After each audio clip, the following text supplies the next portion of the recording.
Rangers found the truck before they found out the man was even missing. It was a Tesla Cybertruck, a slab of bright angular stainless steel built to survive almost anything, parked at the edge of the Grand Canyon, gleaming in the high desert sun. It sat there for days. Nobody touched it, and nobody could find the man who had driven it across an entire country to reach that rim. He had walked down into the oldest wound in the earth, and the canyon had closed over him, and the most indestructible machine on the road was now just a very expensive headstone in a parking lot. The thing we built to last, parked and gleaming, and the person gone. Hold that picture, because it is this entire video in a single image, and we will come back to the man himself before the end. 1,200 people walked into the national parks of the United States and never walked back out. 1,200 from a single 5-year stretch, and that number comes straight from federal records. It does not count the national forests. It does not count the state parks, or the wilderness areas, or the millions of acres of public land where nobody keeps a tally at all. And here is the part that should stop you cold. You would think the missing are the careless ones, the tourists in sandals who wander off a paved path to take a photograph. They are not. Open these files and you find marathon runners. You find a man with a satellite navigation unit in his pack. You find a graduate of West Point. You find a former park ranger who spent his whole life teaching other people how to stay alive out there. You find a deaf boy who knew his own way back to camp. People who belonged in these places. People who were better in the wild than you or I will ever be. The land took them anyway, and it took some of them from inside ground that search teams had already walked across. Hold on to that, because by the end of this video, you are going to understand why that one sentence is the most frightening thing I can tell you. There is a pattern hiding inside that number of 1,200. I have spent a long time with these cases now, and I'm going to be honest with you about something. The more of them I read, the less sure I become that I understand what I am looking at. This is Echo 7. Over the next couple of hours, I am going to walk you through the deadliest places in America, the places where people go in and do not come out. Not the haunted houses of late-night television. Real ground, with real names, that you can drive to this weekend. A wilderness a short drive from a casino floor. A canyon you can see from a parking lot. A northern forest of black water and spruce. A mountain you can photograph from a city freeway. And in every single one of them, I am going to show you the same thing happen. Over and over, until it stops feeling like coincidence. A person steps off the edge of the known world, sometimes only a few hundred yards off a marked trail, and the land closes over them like water over a stone. No track, no torn jacket, no cry for help that anyone ever hears. And then, just as often, the searchers come, and they cross the very ground that is hiding the answer, and they find nothing at all. Now, I want to be straight with you from the first minute, because that honesty is the only thing this channel has that the late-night television shows do not. I am not a detective, and I am not law enforcement. Everything here comes from public records, from Park Service releases, from reporting I can point you to. I am not going to hand you a monster, or a portal, or a tidy little theory that the evidence cannot carry. Where the record stops, I will stop with it, and I will tell you plainly, every time when I am guessing. But I will also tell you, just as plainly, when something in one of these cases does not add up. When a detail sits there in the file that the official explanation simply does not cover, and there are more of those details than you are going to be comfortable with. I know I am not. So, stay with me to the end, because the cases get stranger as we go, and the last pattern I am going to show you is the one I still cannot explain. If stories like these matter to you, the subscribe button is what keeps them coming, and a comment, even one word, pushes this in front of someone who needs to see it before their own trip this summer. Now, let us begin where the ground itself seems to want people gone. We begin in the high granite west of Lake Tahoe, in a place that was named with brutal honesty, the Desolation Wilderness, 60,000 acres of bare rock and cold lakes and thin alpine air, set aside as federally protected ground in the El Dorado country of California, just southwest of the lake. The name was not invented by a marketing office to sell permits. It describes, with a kind of flat accuracy, exactly what the place is. Above the tree line, the granite goes on in pale frozen waves to every horizon, broken only by lakes that hold the cold straight through the summer. And the people who work that country will tell you a strange thing about it. It swallows sound. A shout dies 100 feet from your mouth. There is no echo to carry it, no soft ground or dense forest to bounce it back. The rock simply takes the noise and keeps it. The same way, as you will see, it takes other things and keeps them too. On a Monday in the last week of May, over the long Memorial Day weekend, a 60-year-old man named Jason Cofrin left the shore of Fallen Leaf Lake and walked up into that country alone. Fallen Leaf is a smaller body of water, tucked just below the southern edge of Lake Tahoe, a place of cabins and pine and clear water, the kind of place a family goes for a holiday. And understand who this man was, because it matters enormously to the shape of what happened to him. He was 6 feet 2 inches tall and around 150 pounds, lean and weathered, and built like a man who had spent the better part of his life on trails. He was not a tourist who had wandered up from the casino floor in street shoes to take a selfie and gotten turned around. He was the kind of hiker who makes the rest of us look like we are only playing at it. A man comfortable in high country, experienced, fit, deliberate. Late in the morning, around 11, someone placed him near Angora Peak, climbing steadily into the high country above the lake. At about 4 in the afternoon, he sent his last contact to the people who were waiting for him below. And then, the wilderness that bears that honest name took him, and took him completely, as if it had decided to live up to its own word. He did not come back that evening.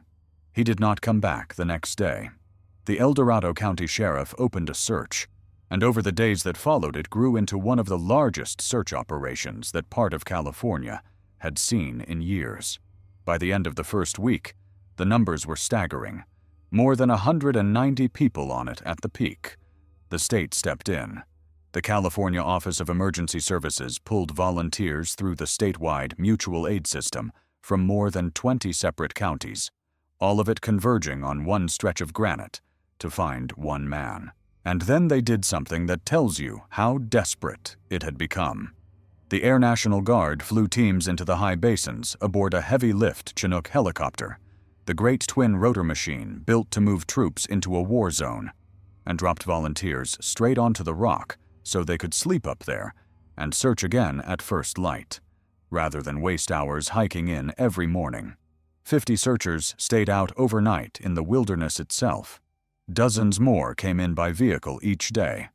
The hotels and the restaurants near the lake fed them and gave them somewhere to rest. An entire region threw everything it had at the single problem of finding one experienced hiker. Think about that level of effort. Now hold it in your mind, because you are going to need it in a moment. And while they searched, the wilderness changed its face on them, the way these places so often do at exactly the worst moment. When Cofrin walked in, the weather had been clear, a fine, bright spring day in the mountains. Within a day or two of his disappearance, that broke apart. Cold came spilling down off the high ridges. Wind followed the cold, and then snow and fog rolled across the high basins and erased precisely the ground the searchers most needed to see, hiding the talus fields and the granite benches and the small frozen lakes in white, smoothing the whole landscape into a blank where a fallen man might lie 10 feet away and never be seen. The weather that had welcomed Cofrin in had turned, within hours, into something that worked against every one of the 190 people trying to bring him back out. Here is the thing about the desolation wilderness that makes a case like this so much harder than it should be, and it is the single most important idea in this entire video. So I want you to hold on to it from the start. The place is close to civilization. You can stand on the shore of Fallen Leaf Lake and be a short drive from a casino floor in South Lake Tahoe, from restaurants, from hotels full of tourists who have no idea what lies just above them. And people assume, naturally, that closeness to a town means safety, that if you can nearly see the lights, you are not really in danger. It is one of the most dangerous assumptions a person can carry into the mountains, and it is wrong. It means nothing at all. The terrain above that lake is a maze of granite benches and talus fields and shallow identical basins, a place where a man can walk behind one boulder and become invisible from 50 feet away, where there is no soil to take a footprint, and no echo to carry a cry for help, and no single feature to tell one basin from the next. The search teams covered the high probability routes again and again, the logical lines a man on foot would take between the lake and the peak. They flew the basins from the air. They put dogs onto the slopes, and they found nothing. No pack dropped on the rock, no jacket snagged on a branch, because up there above the trees there are almost no branches to snag one, no print in the fresh snow that they could kneel down and follow to an answer. As I record this, Jason Kofrin has not been found. The search may still be going the day you watch this, and I hope to God that by then there is an answer, even a hard one, because the not knowing is its own slow cruelty for the people who love him. I am not going to pretend I know what happened on that mountain. I will not insult him, or you, with a tidy theory the evidence cannot carry. Here is what I will tell you. He is the newest name on a very long list, and that list has a shape. You are going to watch that shape repeat tonight, in state after state, decade after decade, until it stops feeling like coincidence and starts to feel like something closer to a rule. An experienced man, good condition, clear weather, a short drive from a casino floor, and the country closed over him in a few hours, and 190 trained searchers with helicopters and dogs could not find the place where it hit him. Sit with one question before we move on. If that is what the land can do to a fit man with 200 people looking for him, what can it do to someone alone that nobody is looking for yet? We are only at the first name. Now go south and east to the deepest wound in the surface of the continent, and to a place that does not merely take people, but seems, across the long record of it, to specialize in the act. The Grand Canyon is a mile deep and nearly 300 miles long, a chasm so vast that the weather at the bottom is a wholly different climate from the weather at the rim, summer at the river, while snow still sits on the high ground above. It draws close to 5 million visitors a year, and it kills them in numbers that would shut down any amusement park in the country overnight and put its owners in front of a grand jury. A retired chief of emergency services at the canyon once estimated that around a dozen people die there every year, from heat stroke, from falls over the edge, from drowning in the cold green water of the Colorado, from lightning on the exposed rim, from the simple and merciless arithmetic of a human body that runs out of water far faster than the human mind expects it to. But here is the thing. The dead are counted. Their bodies are recovered from the ledges and from the river downstream. Their names are entered into the records. Their families are given the terrible gift of an ending. It is the others, the ones the canyon takes and then keeps, that belong in this video. Because the canyon does something stranger and worse than kill. Sometimes it makes a person vanish as completely as if they had never existed at all. And it does this to the prepared as readily as to the foolish. Start with the man I showed you in the very first minute, because his case captures how little our confidence is worth against country like this. That truck in the parking lot was a Tesla Cybertruck. The man who drove it was 35 years old, and his name was Thomas Daniel Gibbs.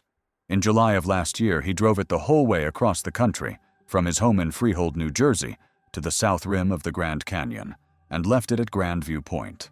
Think about that drive. Days behind the wheel, a continent of highway, all of it to reach one rim of one canyon. Gibbs last spoke to his family and friends around noon on a Tuesday, the 22nd of July. He was not reported missing until the following Monday, the 28th, almost a full week. And it was on that Monday that his Cybertruck was finally located, still sitting exactly where he had left it.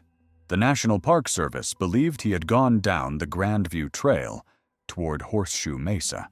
If you have never stood at the top of the Grandview Trail, you need to understand exactly what that means, because the name is almost a cruel joke.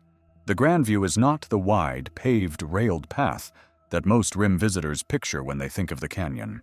It is a steep, rough, brutally exposed historic route that drops some 2,500 vertical feet of broken rock down to Horseshoe Mesa, a trail the Park Service itself describes as recommended for seasoned and well-prepared hikers only, with no reliable source of water anywhere along its punishing length. And Gibbs had gone down it in July. In a canyon where the temperature in the inner gorge can climb past 120 degrees, where the heat radiates off the rock walls and cooks a hiker from two directions at once, where the climb back up is the part that kills, because it comes at the end, when the water is gone and the legs are finished and the sun is directly overhead. A man walks down into that, and the heat and the dehydration and the sheer vertical scale of the place begin working on him from the first switchback. And then the search for Thomas Gibbs ran into a second nightmare, stacked right on top of the first. At the very time Gibbs vanished, a wildfire on the North Rim exploded. They called it the Dragon Bravo Fire. By the end of that July, it had passed 100,000 acres and been declared a megafire, the largest fire then burning anywhere in the lower 48, one of the biggest in the recorded history of Arizona. Officials reaching for a way to describe it said crossing the affected area would be like driving from New York City to Washington. Smoke poured down into the canyon and filled it, fouling the very air the searchers needed to see through. And still they searched. Crews worked the steep ground near Grandview Point. They walked the trail and its drainages on foot. They flew drones over the broken rock. They brought in dogs. And through all of it, day after day, that steel truck built to outlast almost anything sat in the parking lot, like a monument.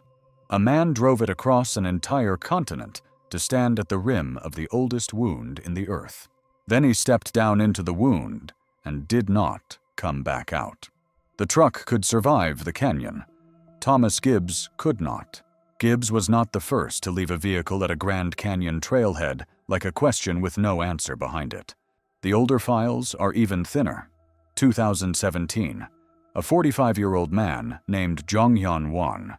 His car turned up at Moran Point, and it had been seen earlier at the New Hants trailhead, and that is very nearly the whole of what anyone knows. No one knew he was going that day. No one can say which way he walked or why he came. No pack, no track, no sighting. The car in the lot is the only proof Jonghyun Won was ever in the canyon at all. He is on the official cold case list now, which is the bloodless term for a file that has gone quiet, a person searched for and never found, the search shut down because there is nowhere left to look. A year before Won, in June of 2016, a 52-year-old man named Floyd Roberts, the third of his name, from Treasure Island, Florida, was hiking in the remote western reaches of the canyon. And this is the detail that matters about Roberts. He knew the area. He was an experienced hiker, and he was not alone. He was on a planned 9-day trek across the Shivwitz Plateau, a vast and rugged tableland in the far western canyon country, with his friend Ned Bryant and the daughter of Ned, Madeline, with a route that would eventually exit the canyon by way of Separation Canyon. They were, by most accounts, near the very start of the trip. And then, late in the afternoon, around 4:45, the group came to a hill. His two companions chose to go up and over it. Roberts, for whatever small and ordinary reason, chose instead to contour around the base of it, with a simple agreement that the three of them would meet again on the other side. It is the kind of minor decision that hikers make a dozen times on any trip without a second thought. Who takes the high line and who takes the low? The Bryants went over the hill. Roberts went around it. And he never came out the other side. He was never seen again. When the call came in reporting him missing, the response was substantial and immediate. The search area covered more than 10 square miles of extremely remote, rugged ground, thick with brush, so far back that simply transporting searchers to it took several hours. 7 ground teams worked it. The Park Service helicopter flew it, with aerial support from the Mesa Verde helitax crew. Teams came in from Grand Canyon Parashant National Monument and from 2 counties. They set up a base camp near a spot called Kelly Tanks, with shade shelters and water, because the National Weather Service had issued an excessive heat warning, and the safety of the searchers themselves was a genuine concern in temperatures that could kill. They searched hard for 6 days, and with no clue to guide them any further, the search was scaled back to what the Park Service calls a continuous but limited mode. Rangers and pilots watching for any sign whenever they happened to be in that country. The heat is the explanation most people would reach for, and it is the one the record leans toward, and I want to be fair to it. The heat is genuinely, technically possible, but Roberts knew that ground, and he was within shouting distance of 2 other people, separated from them by nothing more than a single low hill that they walked over, and he walked around. He simply never appeared on the far side of it. The official version is heat. What the heat does not explain is how a man vanishes completely in the few minutes it takes to walk around a hill, with his companions waiting on the other side, leaving not a track, not a scrap of red shirt or blue backpack, nothing at all for 6 days of teams and helicopters to find. But the case from the canyon that unsettles me most is the most ordinary one on its surface, because it strips away every comfortable excuse we like to tell ourselves about why these things happen to other people and could never happen to us. In April of 2012, a 65-year-old man named William Ott, Bill Ott, from Oregon, set out on a 3-week solo through hike of a remote area near the Hualapai Indian Reservation at the western end of the canyon country. 3 weeks, alone, in some of the most rugged and isolated canyon terrain in the country. This was not a casual day hiker.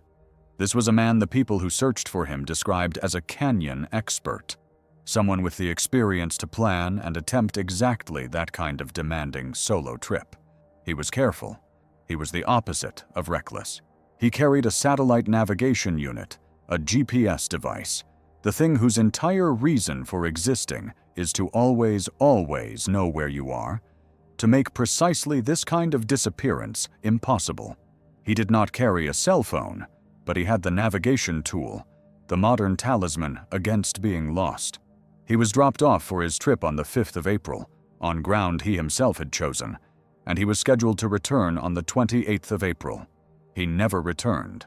When he became overdue, the Coconino County Sheriff Office searched that remote system of canyons on the Hualapai land, by foot and by air, with help from a State Department of Public Safety helicopter, hoping for more than 2 weeks to find him alive in the rugged country. A man with a navigation device, on terrain he had picked, on a timetable of his own making, simply did not come back, and the search found nothing at all to say where in that vast and broken country he had gone. The little screen that always knows where we are, the thing we have all come to trust more than our own judgment and our own senses, meant nothing in the end. The canyon took William Ott, the way it takes the careless and the unequipped and the unlucky, except that he was none of those 3 things. He was an expert with the right tool in his pack, and the canyon took him anyway. The detail I keep returning to across all 4 of these men is how little the canyon chooses to leave behind. A fall leaves a body on a ledge, and eventually someone spots it. A drowning leaves a body in the Colorado, and eventually the river gives it up downstream. Those are deaths with endings. But these 4 men left a steel truck, a parked car, a satellite navigation unit, and a return date written on a calendar, and then nothing else at all. No bodies, no gear scattered on the rock, no tracks leading anywhere. As if the canyon, a billion years old and patient beyond any human scale of patience, had simply been waiting for the precise moment each of them stepped off the known and traveled path, and into the part of the earth that does not give people back. Let me stop you here for a second, before we go on, because I do not want this to wash over you. 4 men, 1 canyon, a steel truck, a parked car, a navigation unit, a date on a calendar, and then nothing. If you have ever stood at a rim or a trailhead and felt how small you are against that kind of country, you already know the feeling I am circling. If you have not, keep watching, because by the 3rd or 4th place on this map, you are going to feel it whether you want to or not. Which one is already sitting wrong with you? Tell me in the comments. For me, it is the man with the navigation unit. I keep thinking about that little screen, glowing, knowing exactly where he was, right up until it did not matter at all. Travel now to the Pacific Northwest, to a mountain that the people who live in its shadow speak about the way old sailors once spoke about a stretch of water known for swallowing ships whole. Mount Rainier rises more than 14,000 feet above the lowlands of Washington State, the 5th highest peak in the contiguous United States, an active volcano sheathed in glaciers and crowned with snow that never entirely melts even in the heat of August. It is close enough to Seattle that on a clear day, the office workers downtown can see it framed in their windows, a vast white postcard hanging over the skyline, beautiful and serene, and apparently harmless. It is one of the most photographed mountains in the entire country, and since the founding of the national park around it, by the counts that get repeated in the region by the people who know it best, more than 400 people have vanished on its slopes and never been found, not died and been recovered, vanished, and stayed vanished. The reasons are written into the mountain itself. Glaciers that shift and grind and open crevasses like slow mouths, and then close them again. Cracks in the ice deep enough to swallow a person whole and freeze over the top. Weather that turns from clear blue to lethal whiteout in minutes, faster than a person can react. Climbers have vanished on that mountain within sight of clear sky. And in one stretch a few years ago, Rainier took 2 men in the same single week, in entirely separate incidents. It kept one of them for good. It gave the other back after a month as a body in a drainage. In June of 2020, a 25-year-old student named Vincent G., an Indonesian national who had been living in Seattle, set out to hike the Van Trump Trail toward a viewpoint called Mildred Point. It is a real trail to a real, named destination, not a wander into the trackless backcountry. He had been spotted the day before on the Alta Vista Trail at Paradise, a popular and gentle area, and on Friday the 19th of June, at 3 in the afternoon, he was last seen hiking the Van Trump Trail toward Mildred Point, near Longmire. He failed to return home that day, and he was reported missing to the Pierce County Sheriff. A few days later, OBE on the lookout alert was issued for his vehicle, and it was found exactly where it should have been, parked at Longmire inside the park, waiting for an owner who never came back to drive it home. He was a small man, 5 feet 5 inches tall, with black hair and brown eyes, last seen wearing black pants and a blue and white tie dyed shirt, and carrying a small dark blue drawstring bag, the ordinary forgettable details of an ordinary day hike that nobody ever expects to be the last description of them. The search for him was substantial. Ground searchers and canine teams, including a German Shepherd search dog team and mountain rescue units drawn from Tacoma and Seattle and Olympic, worked the steep and hazardous terrain to the northeast of Longmire, with technical rescue teams brought in to reach the worst of the ground and aircraft assisting from above. Day after day, they searched, and the park, when it finally went quiet on the case, said there would be no further updates until the search came to a conclusion. It never reached one. The mountain took Vincent Jai off a named trail on the way to a named viewpoint, a short distance from one of the most visited corners of the park, and the search that followed could not find him. He has never been found.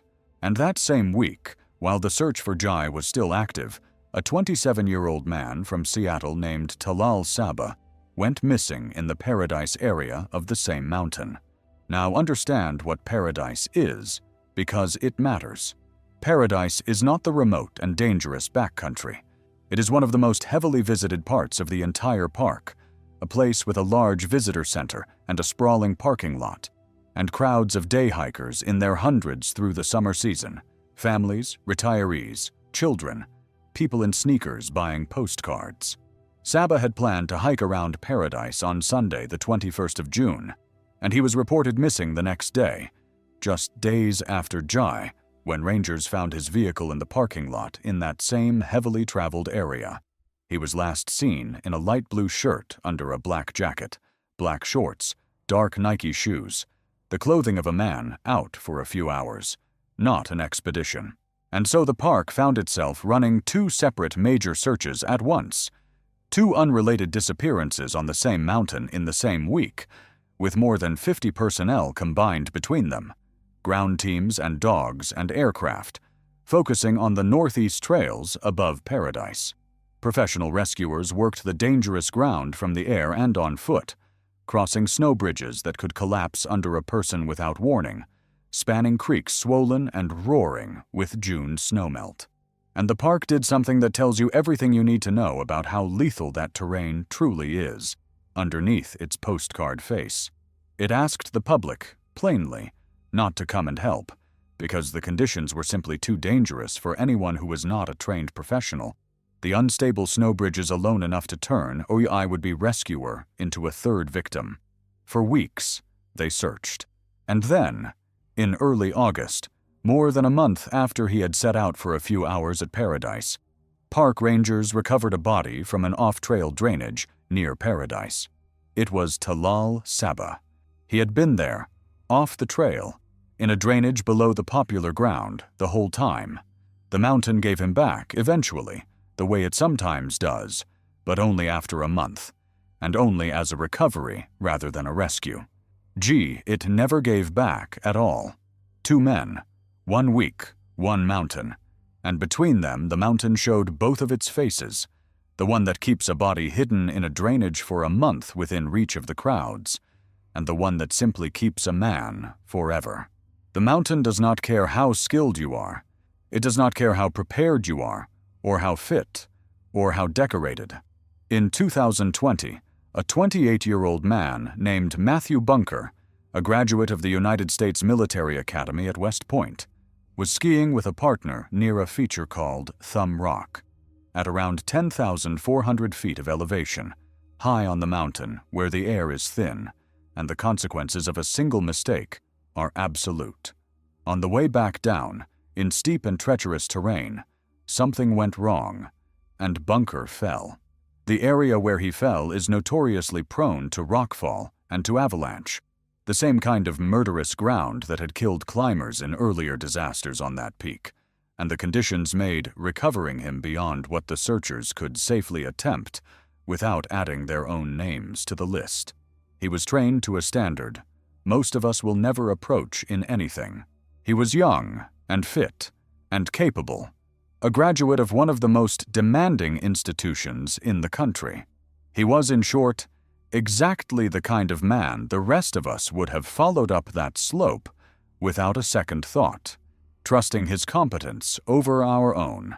And the mountain took him into a place so dangerous that even the people whose entire profession is bringing the lost back home could not safely follow him into it. He is still there.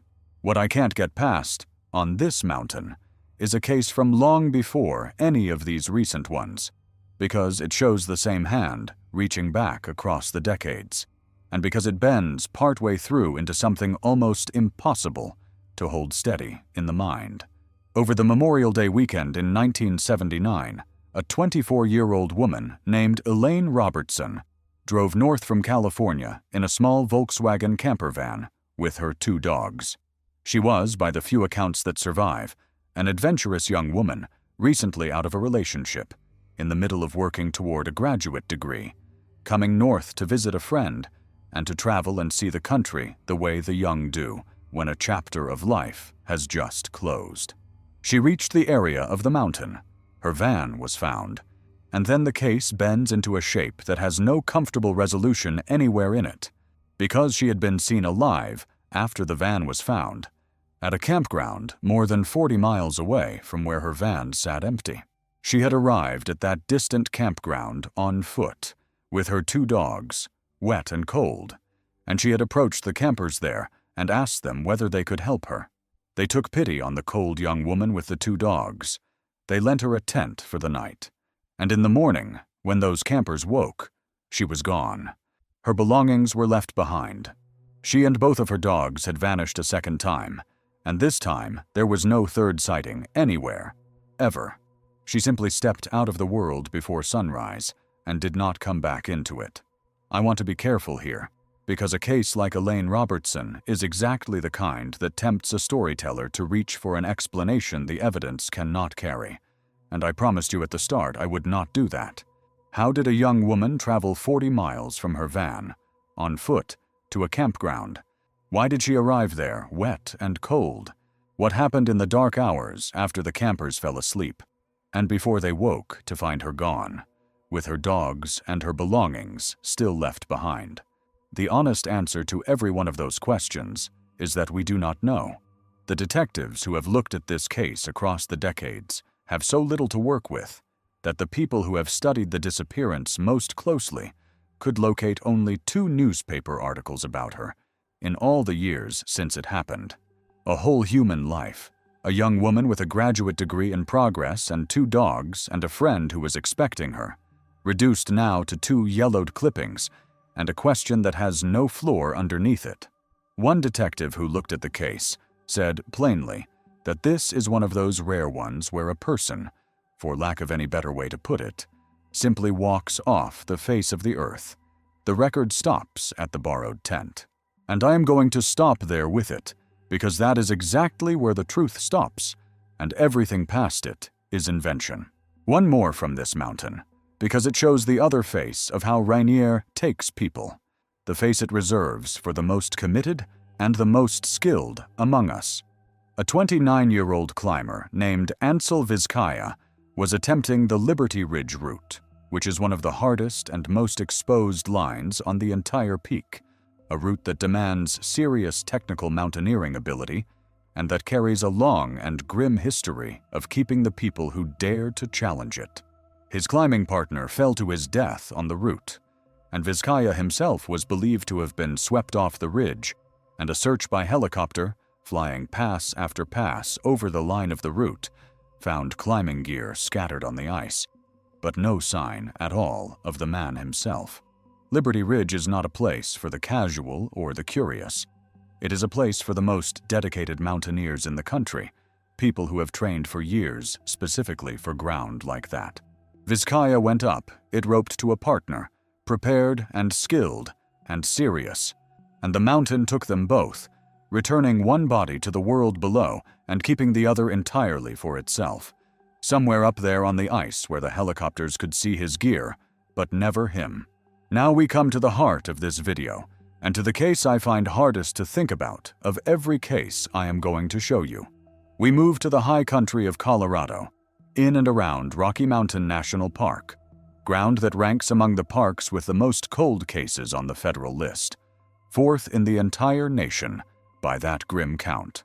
The reasons are written into the land itself. Air so thin above 12,000 feet that the judgment of a person begins to slip without their ever noticing it slipping.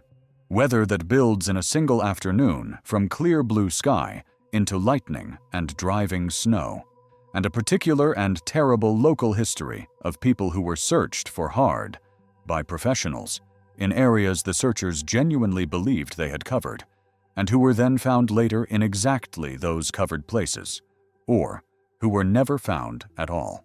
The case that anchors all of this, the one I want you to carry out of this video above every other name in it, is also the smallest and the most heartbreaking. In August of 1958, a 10-year-old boy named Bobby Bizup was at a Catholic summer camp called Camp St. Malo, which sits tucked against the mountains between the towns of Allens Park and Estes Park, immediately against the boundary of the national park. Bobby was the only child of an Air Force master sergeant and his wife, and he was almost completely deaf. He communicated through sign language and by reading lips, and he had real trouble speaking, especially when he was upset or agitated, when the words would not come the way he needed them to. He had been to the camp before.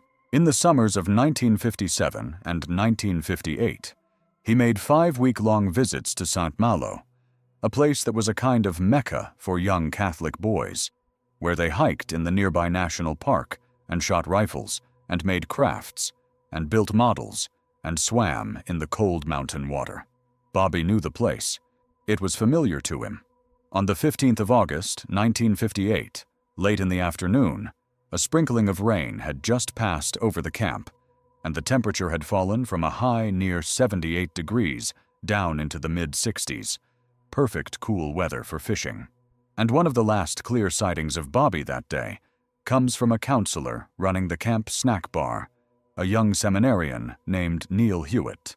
By the account Hewitt himself gave to a reporter more than 60 years later, Bobby came to the snack bar wanting to buy candy.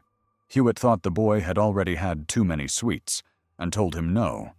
And so Hewitt said, Bobby took off. The camp director told reporters at the time a slightly different framing, that Bobby had been fishing and had simply failed to follow his counselor and the other boys back to the main lodge for dinner. Either way, the shape is the same, and it is unbearably small. A deaf 10-year-old boy, on a cool evening after a passing rain, near a camp he knew was there, and then was not there. The alarm went up fast, faster than it ever would for a lone adult hiker deep in the backcountry, because this was a child, near a developed camp in the early evening, the exact circumstances under which you would expect the very best possible chance of a quick and happy recovery. And the response matched that urgency. A search party went out that very night, and within days it had grown into something enormous for its time. Hundreds of people in the woods, aided by bloodhounds and by aircraft overhead, combing the slopes and the drainages around the camp. Every resource the area could field converged on a small patch of mountain to find one small deaf boy who, and this is the thing that breaks it wide open, had reportedly taken off his hearing aid. Hold on to that, because it changes the meaning of everything that followed. It means that when the hundreds of searchers fanned out into the trees and called his name into the gathering dark, over and over and over, Bobby Bizup could not have heard a single one of their voices. Not one. He could not have heard them coming for him. He could not have called back toward a sound he had no way of knowing was even there. They searched the ground around the camp thoroughly. They covered it. By every account of the effort, they walked that area, the slopes and the drainages and the logical places a 10-year-old could have gone, and the bloodhounds worked the scent, and the aircraft crossed overhead, and they did not find him. The search wore on and turned up nothing, and eventually, as every search must, it wound down without an answer, and the snow came, and the boy was somewhere out on the mountain through the winter. It was not until almost a year later, on the 6th of June, 1959, that Bobby Bizup was finally found, and the people who found him are part of why this case has never rested. 3 counselors from Camp St. Malo, including Neil Hewitt, the same man who had refused him the candy and who had helped lead the original search the year before, were hiking up the east face of Mount Meeker, a 13,000-foot peak inside the national park. And there, in the heavy underbrush of a ravine just below the timberline, they came across part of a hearing aid, scraps of clothing, and some bones. The battery case of the hearing aid gave a positive identification. It was Bobby. A coroner concluded the cause of death was probably exhaustion and exposure, and classified it an accident, a lost boy who had succumbed to the elements, and for many years that was the end of it. Just a sad story of a deaf child who wandered off and died of the cold. But look at where they found him, because this is the detail that has kept investigators awake for 60 years and that I genuinely cannot shake. His remains were found roughly 3 to 3.5 miles away from the camp, and 2,500 feet up the face of Mount Meeker. A 10-year-old deaf boy, last seen heading downhill toward dinner, was found nearly a year later 3 miles away, and half a vertical mile up a mountain, and the ravine where he was found, along with the area surrounding it, had all been part of the original search. They had been there. That ground had been covered by the hundreds of searchers and the bloodhounds and the aircraft in those first frantic days of August 1958. And a year later, a child who had either been in that spot the entire time or who had come to rest in that spot by some path no one has ever been able to trace was found in ground that the searchers had already crossed and cleared. What does that mean? I'm going to be honest with you, because that honesty is the entire reason this channel exists, and the only thing that makes a video like this worth making. The honest answer is that no one knows. The cause and the nature and the circumstances of how Bobby Bizup came to be 3 miles away and half a mile up that mountain were never truly established, and they remain unestablished to this day. The theories have run in every direction across the decades. An animal carrying remains up and into a previously searched area, a fall into a crack or a hollow that the searchers walked past without seeing. A boy who, unable to hear the searchers, simply climbed and climbed in the wrong direction until the cold took him. And there are darker theories, and here I have to be careful and truthful at the very same time, which is the hardest thing to do. Because in the years afterward, it emerged that counselors connected to that camp, including Neil Hewitt, the man who found the body, went on to be credibly accused of sexually abusing multiple boys in their later roles as priests. A report would eventually name dozens of Colorado Catholic clergy accused of abusing well over 100 children. That is a real and documented part of the background of Camp St. Malo.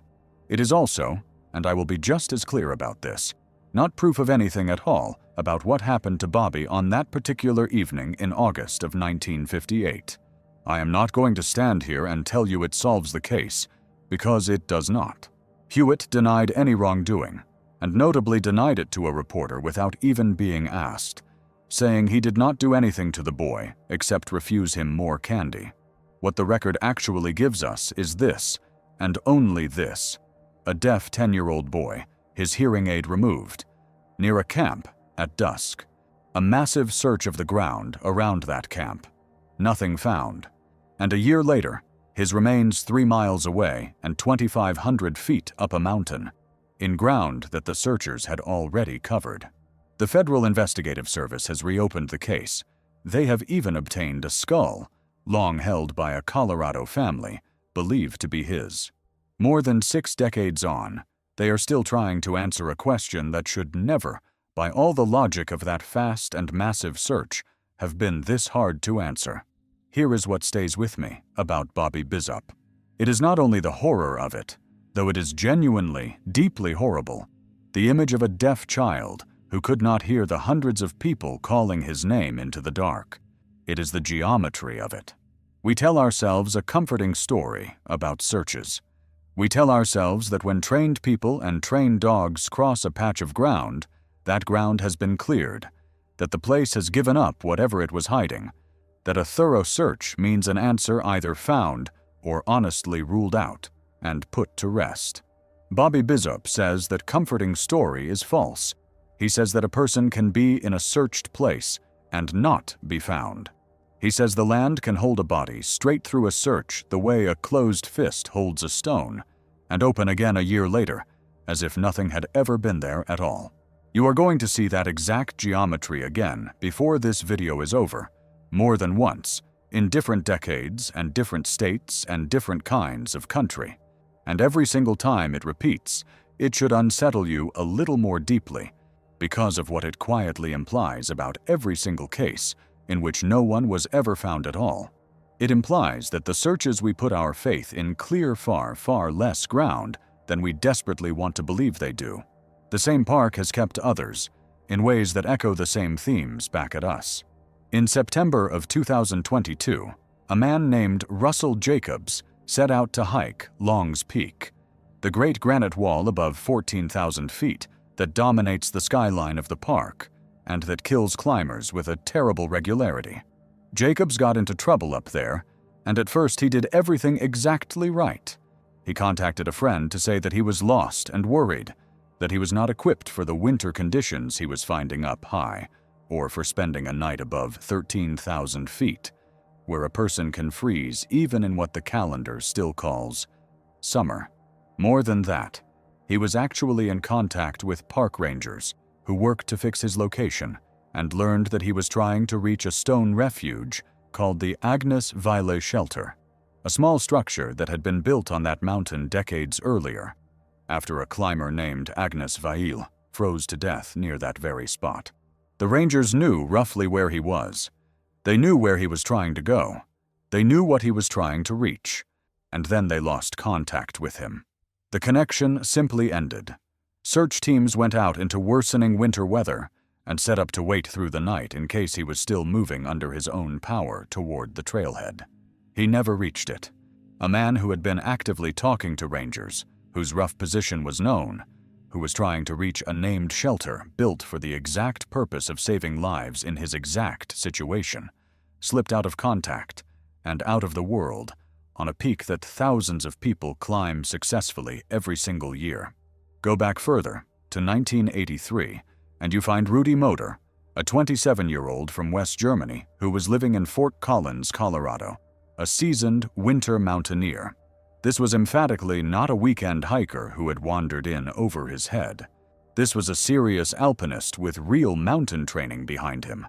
On the 13th of February, 1983, Moder departed from the Zimmerman Lake trailhead on Colorado Highway 17 near Cameron Pass for a 2 to 3 night ski mountaineering trip that would take him over Thunder Pass and into Rocky Mountain National Park. His point of departure was actually outside the park boundary, which is why the search, when it came, had to be coordinated between Larimer County Search and Rescue and the teams of the park itself. He was reported overdue by his roommate on the 19th of February, 6 days after he set out.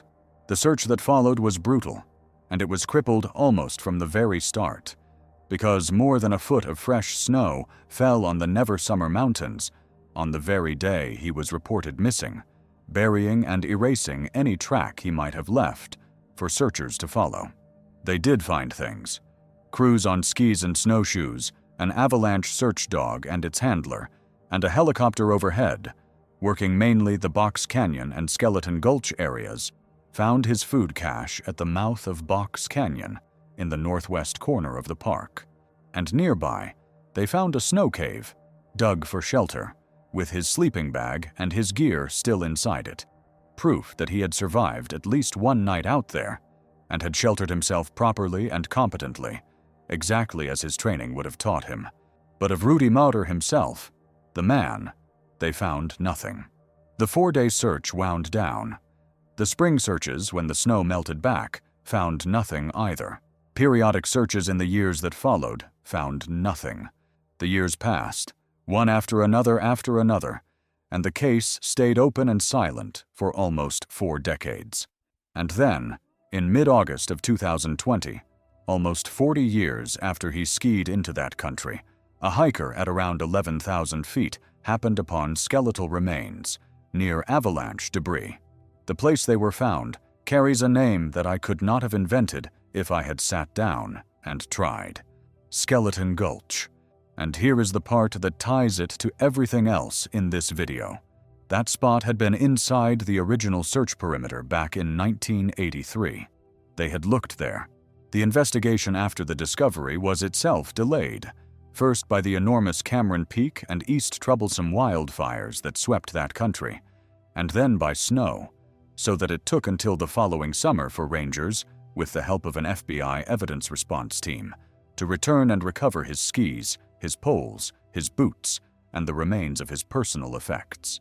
The bones gave up no answer at all about how Rudy Moder had died, only the bare fact that the mountain had kept him hidden in ground that searchers had crossed in the first days for 37 years, before finally allowing a passing stranger to stumble onto what was left of him. His remains were returned home to Germany. And one more from this high country, because it adds a thread that runs uneasily through more than one of these cases. In August of 1988, a 50-year-old sports writer named Keith Reinhard took a 90-day leave of absence from his newspaper and went to the old silver mining town of Silver Plume, Colorado, to recuperate and to work on a novel he was writing. He was, his friend said, a free spirit, a man who had gone off to Colorado alone despite being married, chasing some idea of a book and a different life.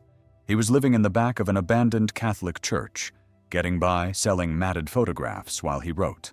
And here is the thread that has never once been pulled tight in all the years since. 1 week before Reinhard vanished, the body of the man whose storefront Reinhard had been working out of was discovered. The two men were connected by nothing else in the entire world except that single, shared storefront. And then, about a week after that body was found, Keith Reinhard went out for a hike toward the top of a nearby mountain, dressed in casual clothes and gym shoes, hardly the gear of a serious climber, and he was never seen again.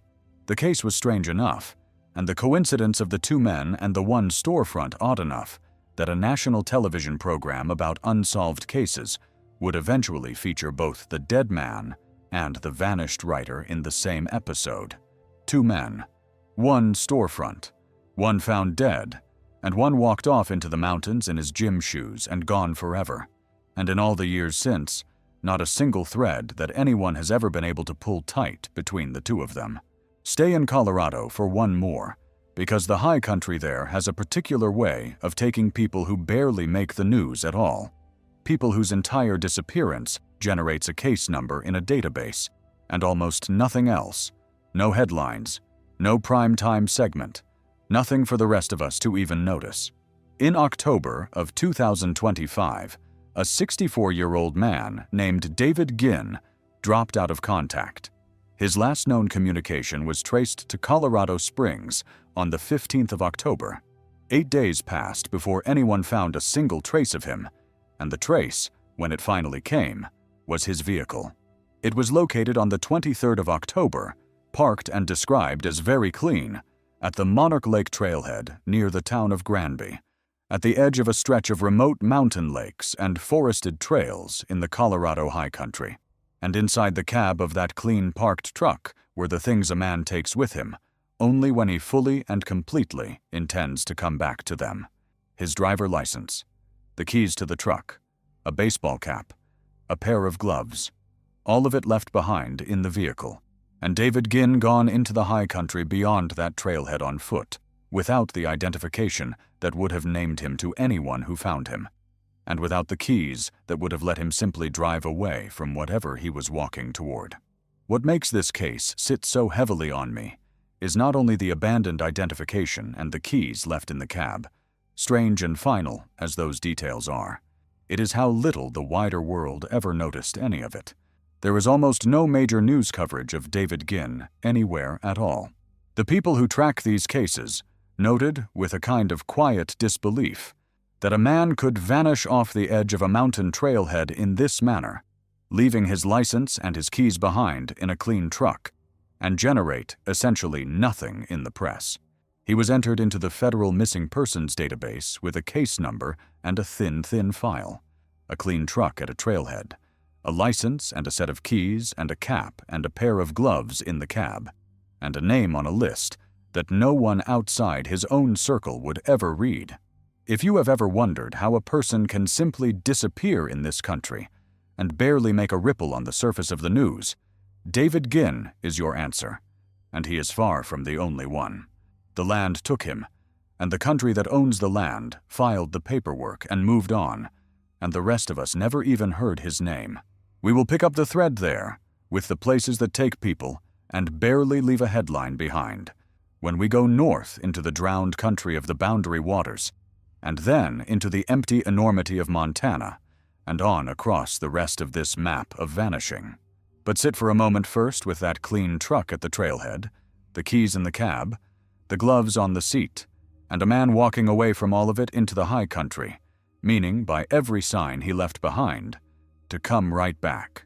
Now go to the opposite kind of country from the granite peaks, because the places that take people in this nation are not all mountains, and the danger does not always wear the face of altitude and thin air and falling rock.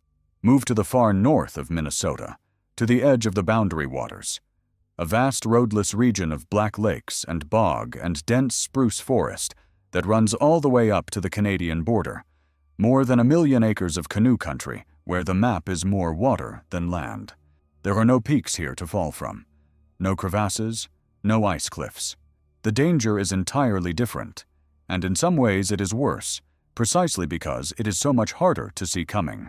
It is a flat green and black labyrinth of water and forest, where every stand of trees looks exactly like the last stand of trees, where a person who loses the thread of a faint portage trail can walk in a slow, widening circle until exhaustion or cold, or the bog itself takes them down, and where the dark, tannin-stained water can hold a body underneath it for as long as it pleases. This is not the dramatic, vertical danger of the mountains, the kind of danger that announces itself with a cliff edge or a crevasse. It is a patient, horizontal, drowning kind of danger, the kind that looks like a postcard, right up until the moment it closes over you, and it has swallowed people as completely as any cliff in the Rockies. In September of 2025, a 74-year-old man from Wisconsin named Wayne Storch disappeared into that country. He was not a young man pushing his limits. He was a man in his 70s, the age at which a single fall, a single cold night, a single wrong turn can be the end.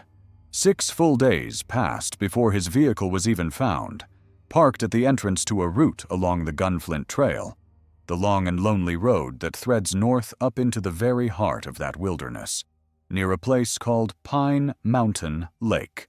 6 days is a very long time in country like that, long enough for any trail to go stone cold, for any scent to wash away in the bog and the rain, for a man who might have survived the first night to be long past surviving the 6th. Searchers worked the trail itself, the nearby lakes, the higher ground, the surrounding forest zones, everything they could reach on foot and by water, and they found nothing at all. The sheriff of Cook County later explained the ending of it in the plain, hard, unsatisfying language that these northern cases so often come down to. The resources had been exhausted. The full active search had to be suspended until some new piece of information surfaced to point the searchers somewhere new. That is how it ends in the northern forest. Not with an answer, and not with a body to bury and grieve over, with a careful sentence about exhausted resources and a file left technically open, and a 74-year-old man somewhere out in the bog and the spruce and the black water, in the place where the searchers finally ran out of ground they could even think to cover. The county sheriff there, in the months afterward, spoke openly about how these prolonged searches wear on everyone, about how hard it is to tell a family that the thing they want most, simply to know, may never come. In that part of the country, where the lakes number in the thousands and the forest swallows sound the way the desert swallows water, a missing person can become permanent in a matter of days. And Wayne Storch was not the only person that region swallowed in that single year.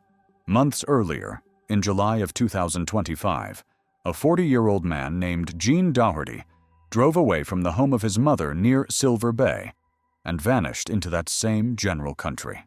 His vehicle was found days later, on the 11th of July, near a forest road called the Grade, a road that leads toward the Superior National Forest and the boundary waters beyond it. A search dog indicated a possible scent near a boat landing on Cascade Lake, the one thread the searchers had to pull on, and they pulled it with everything appropriate to that kind of drowned terrain. Ground teams on foot, walking line abreast through the trees, boats out on the water, sonar dragged back and forth across the lake bottom to scan for what they quietly feared they might find down there in the dark. Dog teams working the shoreline for any further trace. And they did not find Gene Doherty. The ground search was eventually suspended because of the difficult terrain, the limited resources, and the simple, grinding absence of any new result to chase down. I am going to tell you something now, because honesty is the entire point of this channel, and I will not shape a story by quietly hiding the parts that complicate it. The family told reporters that before he disappeared, Gene Doherty may have been in a fragile state of mind, and that he had left without his phone, his wallet, or even his dog. That context matters. and I will not bury it to make the case sound stranger or cleaner than it honestly is.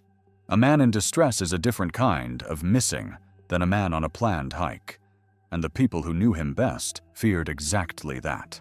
But it does not change the central, stubborn fact at the heart of it, the fact that ties him to every other name in this video.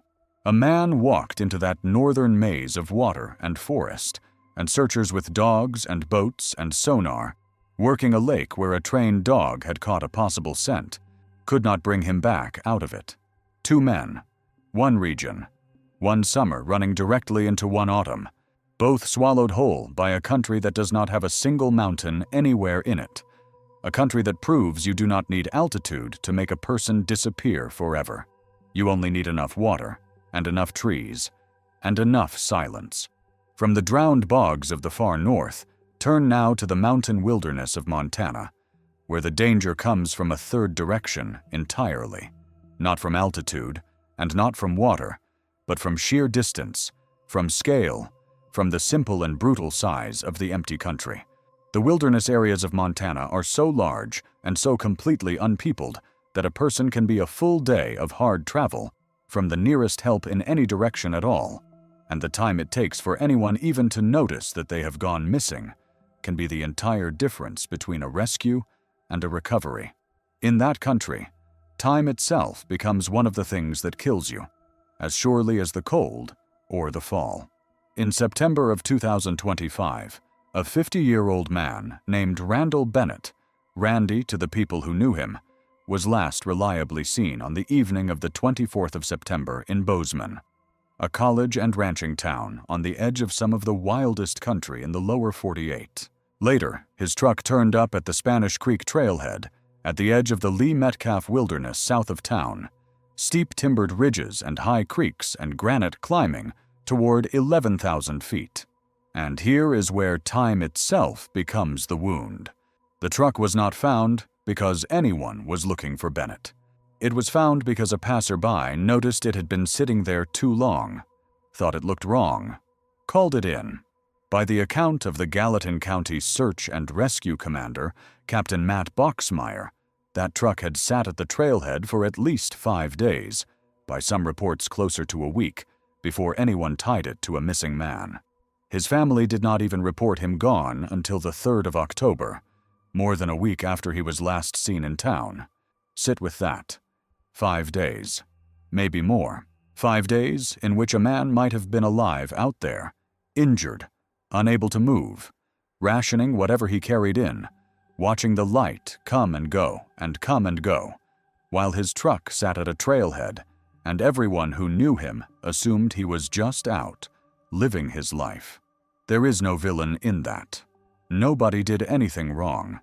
It is the arithmetic of an independent life, the same freedom that lets a grown man go where he wants when he wants, turned lethal in an afternoon.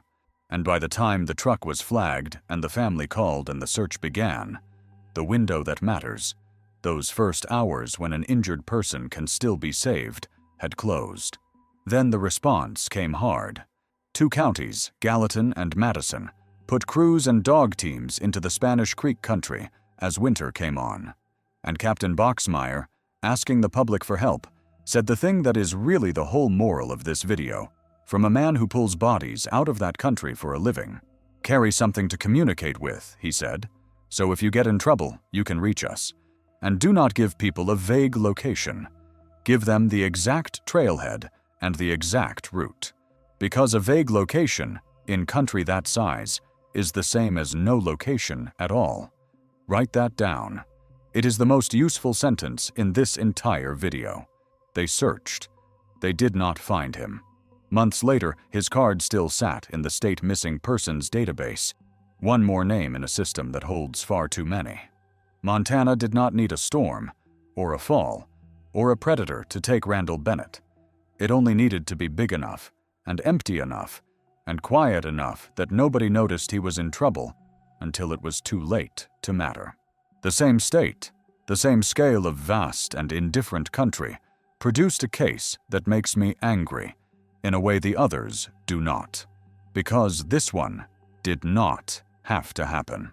In June of 2025, a 23-year-old named Tim Sandford was hiking the beaten path through the Absaroka Beartooth Wilderness, some of the most stunning alpine country in the lower 48, high blue lakes and granite walls, and meadows full of wildflowers. A bucket list trail, the kind of route people plan for years. At a creek crossing near Rimrock Lake, Sandford was swept off his feet into the fast, cold water of East Rosebud Creek. And here is the part that should make your jaw tighten. There had been a bridge at that crossing. A flood back in 2022 had taken it out, and nobody replaced it. For 3 years, hikers on a maintained, popular, beloved trail were left to wade a stretch of cold, fast, snowmelt water on their own. No bridge, no railing, no line to hold. At the exact time of year that water runs highest and hardest off the melting peaks, a young man walked a famous trail, came to the place a bridge should have been, found only roaring whitewater, and had to step into it. The creek took him instantly. They did not find his body for more than 3 months, not until late September, when the water finally dropped and an aerial crew spotted him 1,500 feet downstream. Understand what I am saying. Most of the people in this video were taken by country that does not care about them. Tim Sandford was taken by a missing bridge, a line item, a repair that did not get funded. The wilderness barely had to do anything at all. We did the rest. And in the mountains of neighboring Wyoming, in that same deadly summer, a 38-year-old man from Minnesota named Grant Gardner set out on a 3-day hike through the Cloud Peak wilderness of the Bighorn Range. His plan was to travel through the Misty Moon Lake area and eventually to summit Cloud Peak itself, the highest point in that entire range of mountains, a granite crown above 13,000 feet. He had been hiking, his wife told a reporter afterward, for more than a decade. This was not a beginner who had wandered in over his head. This was an experienced man on a planned and reasonable route, doing a thing he had done many times before. On the 29th of July, he sent his wife a message. He had made the summit, he told her, but the climb had been more taxing than he had expected, and he was tired. That message was the last thing anyone ever heard from Grant Gardner. His vehicle was found at the West Ten Sleep trailhead, where he had begun his journey 3 days before, waiting for him. The search that followed was vast and grinding, and it went on for weeks.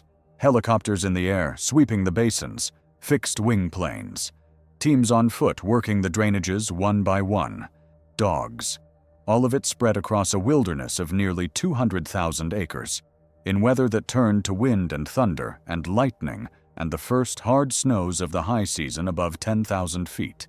Conditions punishing enough that at least 2 of the rescuers themselves needed medical treatment for what the country did to them while they searched for another man.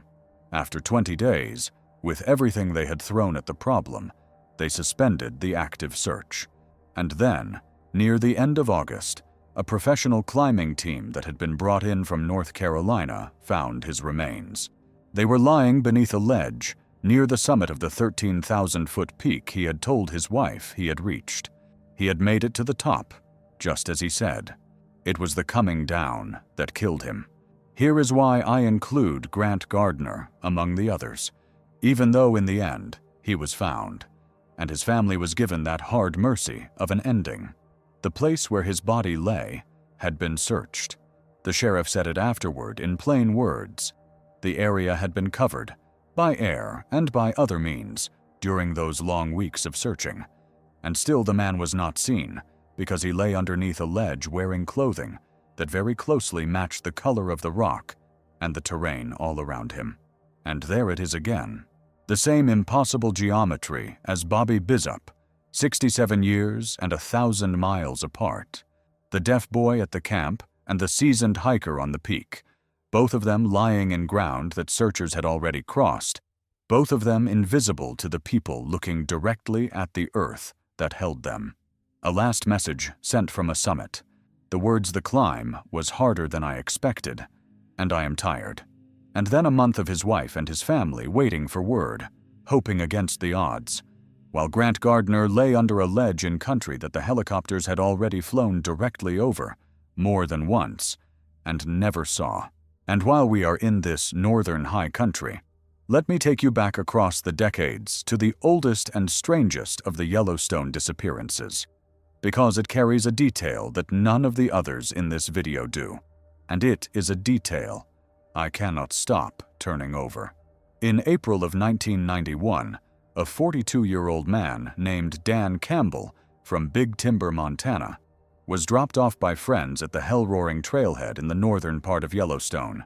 His plan was a 4-day trek out to the town of Jardine, Montana, just beyond the park boundary, where his girlfriend was to pick him up. He was a capable outdoorsman, a logger and pole cutter who knew how to handle himself in rough country. And he did not go in alone. He went in with his dog, an Australian shepherd named Freckles. When he failed to turn up at the meeting point on the 8th of April, he was reported missing, and a heavy spring snowstorm had rolled across those forested plateaus and steep canyons right after he started walking. The National Park Service, the Forest Service, the FBI, and 2 county sheriffs all worked the case. They ran aerial searches and ground searches across that country. And this is what makes Dan Campbell different from every other soul in this video. They did not just fail to find the man. They failed to find the dog. Think about that for a moment, the way I have thought about it. A man can fall into a ravine, into a hole, into deep water, and be hidden from a search. We have seen that happen again and again in these cases. But a dog, an Australian shepherd, a hardy, intelligent herding dog, in good condition, that becomes separated from a man who has died or fallen. That dog does not vanish. That dog comes out. It finds people. It finds roads. It gets spotted. It gets picked up. It turns up somewhere, even weeks later, even thin and frightened. Across all the years since, no trace of Dan Campbell has ever been found, and no trace of Freckles has ever been found either. Both of them, the man and the dog, simply gone from the face of that mountain country as if the ground had opened and closed. Now, I owe you the honest range of explanations here, because this case has a darker edge than most. Campbell had gone in to collect shed elk antlers, which is illegal in the park, but quietly common and quietly profitable, and his own family came to believe he may have crossed the wrong people in that shadowy trade and been killed for it, and that the dog was killed too. That is a real and serious theory, and I am not going to wave it away. Others guessed he simply walked away from a hard financial life on purpose, though his family rejected that flatly. And a person who plans to vanish does not usually take his herding dog along to start a new life. The official file has always been a disappearance, never a solved crime. So I will give you only what the ground gives us, and let you sit with it the way I have. A man and his dog walked into Yellowstone in a snowstorm, on a route to a town just outside the park, and neither the man nor the dog was ever seen again by anyone, anywhere, in more than 30 years. Cross west again, into the forests of Oregon, where it is the trees themselves that seem to be the thing that takes people. These are not the bare granite of the Sierra Nevada or the open ice of Rainier, country where at least you can see a long way, and a searcher in a helicopter has a fighting chance. These are deep, dark, old forests, ridge upon ridge of dense timber where the canopy closes overhead, and the light goes green and dim even at midday, where a person who steps off the path by even 100 feet can lose every landmark at once and never find the trail again. Oregon keeps a quiet, steady, almost bureaucratic record of swallowing people into that green, and the strange and troubling truth is that most of those cases never rise to any kind of national attention at all. They happen, and a name goes onto a list, and the forest closes back over the gap as if nothing had ever walked there. In July of 2016, a 21-year-old named Riley Zickel went into the Mount Jefferson Wilderness in the Willamette National Forest for what he told his family would be a simple overnight hike. He was a graduate of Annaley High School in Sebastopol, California, who had moved north to Oregon for college and was living in the Portland area. A young man his friends described as a sweetheart, enthusiastic and positive, and easy to like. By the account of the officials who searched for him, he was an experienced hiker, and he had brought enough food and supplies to last 4 days when he set out, more than enough for an overnight. He was last seen on the Pacific Crest Trail, the famous long-distance route that runs the entire spine of the Western Mountains, just north of a place called Jefferson Park, where he stopped and visited calmly with another hiker. He mentioned to his family that he might attempt to summit Mount Jefferson, a peak of nearly 10,500 feet, and that afterward he would come out of the wilderness on Thursday morning and head up to Seattle to meet friends for another hike entirely. His father later guessed at what had happened in the mind of his son up there, picturing the boy looking at the country and simply thinking, "This is so cool. I am just going to keep going." He never came out. His vehicle was found near a trailhead that enters the wilderness, right where he had left it, and then began one of the largest search operations that part of Oregon had ever seen. The numbers tell you both the scale of the effort and the depth of its failure at the very same time. More than 340 searchers took part in it. They dedicated roughly 5,000 hours of human effort to finding this one young man. They combed 350 square miles of heavily forested ridges and deep shadowed valleys, ground that was still broken by snow even in July, at elevations between 5,000 and 7,000 feet, in daytime temperatures that occasionally climbed toward 90 degrees. They searched on foot, line abreast through the timber. They brought in dog teams. They flew helicopters from the Army National Guard and aircraft from the Civil Air Patrol overhead.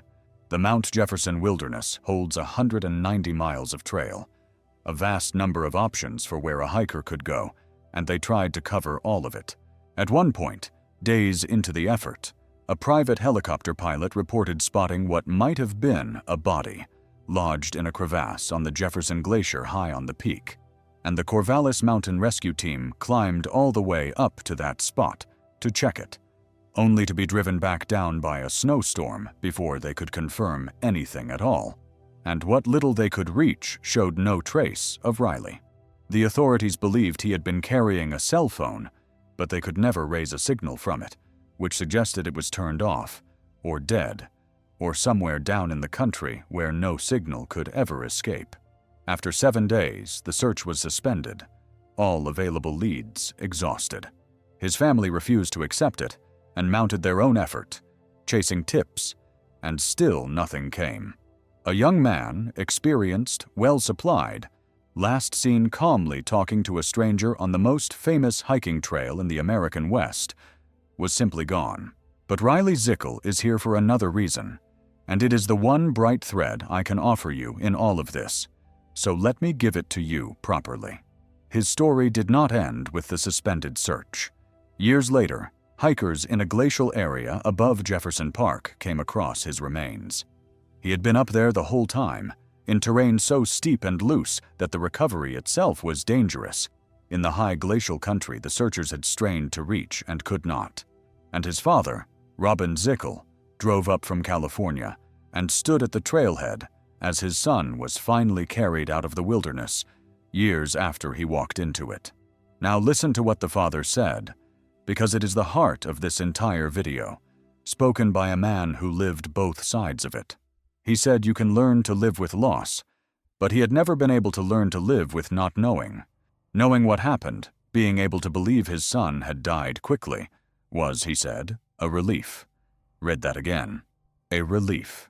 After years of the worst thing a parent can carry, the recovery of his son on that glacier was the thing that finally let him breathe. That is what these families are actually asking for. Not a miracle, just an end. Most of them never get it. Robin Zickel did, and he counted himself lucky.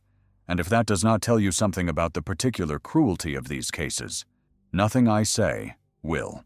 And there, underneath the grief, is the geometry one more time. A young man on a glacier, high in country that hundreds of searchers and helicopters had tried for a week to cover, found years later, by pure chance, in the place the mountain had quietly kept him. The forests of Oregon have been doing this for a very long time, and the older cases carry the same impossible weight as the new ones. But before we go back into the older files, there is one more recent Oregon case I have to put in front of you, and I will tell you now that it is the hardest one in this entire video for me to talk about, because the missing person is a child. In October of 2006, an 8-year-old boy named Samuel Bilka, Sammy to his family, was at Crater Lake National Park with his father, Kenneth.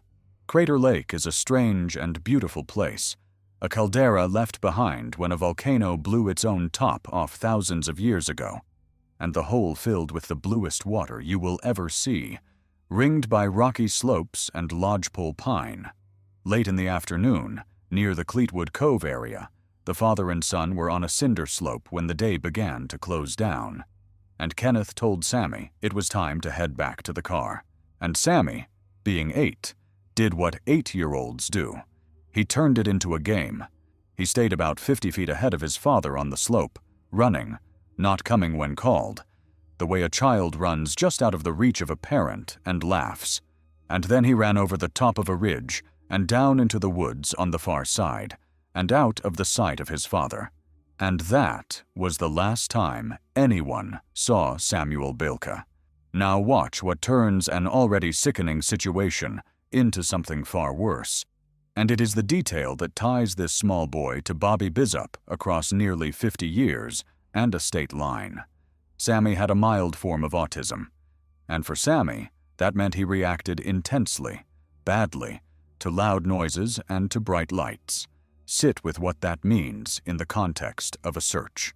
Because when night fell and a search exploded into being around that ridge, it brought exactly the two things a boy like Sammy would instinctively flee from.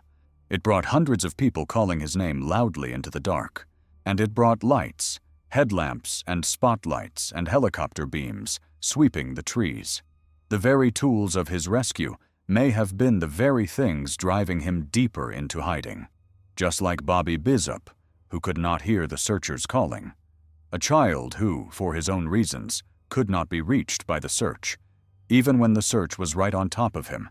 The response was enormous, and it was fast, because this was a small child. The number of searchers swelled at times past 200. They combed roughly 6 square miles. They searched, in the words of one official, under rocks and beneath logs and down precipitous slopes, focusing on concealed places, the kind of place a frightened boy hides. And then a snowstorm rolled in, and they were searching for a child through rain and snow and sub-freezing nights. A tracking dog picked up his scent at one spot. A pink ribbon was tied to a dead tree on a rocky ridge to mark the last place his father had seen him. And the scent and that pink ribbon are very nearly the only marks Sammy Bilka left on the world that day. They never found him. Not in the days that followed, not in the searches over the years since. The case stayed open, and in the autumn of 2025, 19 years later, agencies from Oregon and California went back out onto those slopes and searched all over again, because the people who looked for that boy have never been able to let him go. His father told a reporter, all these years later, that the family still wonders exactly what happened. His mother said something that I have not been able to get out of my head since I read it. She said that for the searchers, the men and women who looked for her autistic little boy and could not find him, this is the one that haunts them. It should have been easy, she said. They should have been able to find him. I am not going to pretend to you that there is anything other than a terrible accident at the bottom of this. A small boy, alone, a snowstorm, a cold mountain night. That is almost certainly the whole of it. But a part of me, the same part that cannot let go of Bobby Bizup, keeps catching on the same snag. It should have been easy. They should have been able to find him, and they could not. And I have to stop the whole video here on these two boys, because what happened to them is not a freak of one deaf child and one autistic child. It is something far stranger and far more frightening, and it is true of almost every small child who has ever been lost in the woods. I am going to tell you a thing now that you will not be able to forget. And that will change how you hear every name still to come. Back in the 1970s, a search and rescue volunteer named William Siratuck did something nobody had really done before. He sat down with hundreds of cases of lost people and looked for patterns in them. And what he and the people who came after him found is that the lost do not behave randomly at all. They behave by type. Hunters move one way, elderly people another, hikers another. The wilderness, it turns out, takes different kinds of people in different and predictable ways. But the finding that I cannot shake, the one that reaches right down into something primal, is what they learned about the youngest children. A small child, under about 6 years old, does not understand the idea of being lost the way you and I do. They do not grasp the need to retrace their steps, to head for a trail, to make themselves seen. What a very young child does, when fear takes over, is the most natural and the most catastrophic thing imaginable. They look for somewhere to hide. They crawl under a fallen log. They wedge into a gap in the rocks. They curl up in the brush, small and quiet and out of sight, exactly the way a frightened animal does.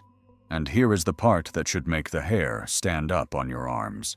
When the searchers come, when grown adults move through those woods in a line calling the name of the child, over and over, into the dark, the child does not call back. The child stays hidden, because to a terrified 6-year-old, those are not rescuers. Those are strangers. Big, loud, unfamiliar voices crashing through the trees, the exact thing every child has been taught to fear and to hide from. So they press themselves deeper into the log, deeper into the rock, and they go silent, while the people who could save their lives walk within feet of them and move on. Sit with what that means. It means the very thing we send to save a lost child, the search party, the calling voices, can be the thing that drives that child further into hiding. It means a boy can be 10 feet from a searcher, alive, awake, and choose out of pure animal fear to make no sound at all.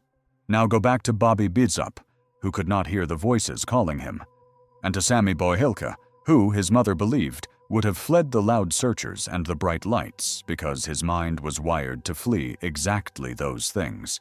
We have spent this whole video talking about how the land hides people. But sometimes the terrible truth is simpler and so much worse than that. Sometimes the lost person is hiding too, not lost to the search, hiding from it. How many of the names in this video, child and grown adult alike, were close enough to be saved, and stayed silent, and were never found because some deep and frightened part of the brain told them the rescue was the threat? I do not know. But I will never again hear the phrase the searchers covered that ground the same way, now that I understand a person can be standing in covered ground, holding their own breath, willing the searchers to pass. So let us go back into those older files, the way I promised, because the timber here was swallowing people long before any of the names you have heard so far. Go back to October of 1998, to the Rogue River National Forest, and a man named Robert Bobo. Bobo was camped at a place called Woodruff Meadows. A friend came out to his camp to pick him up for the opening of hunting season and found no sign of the man.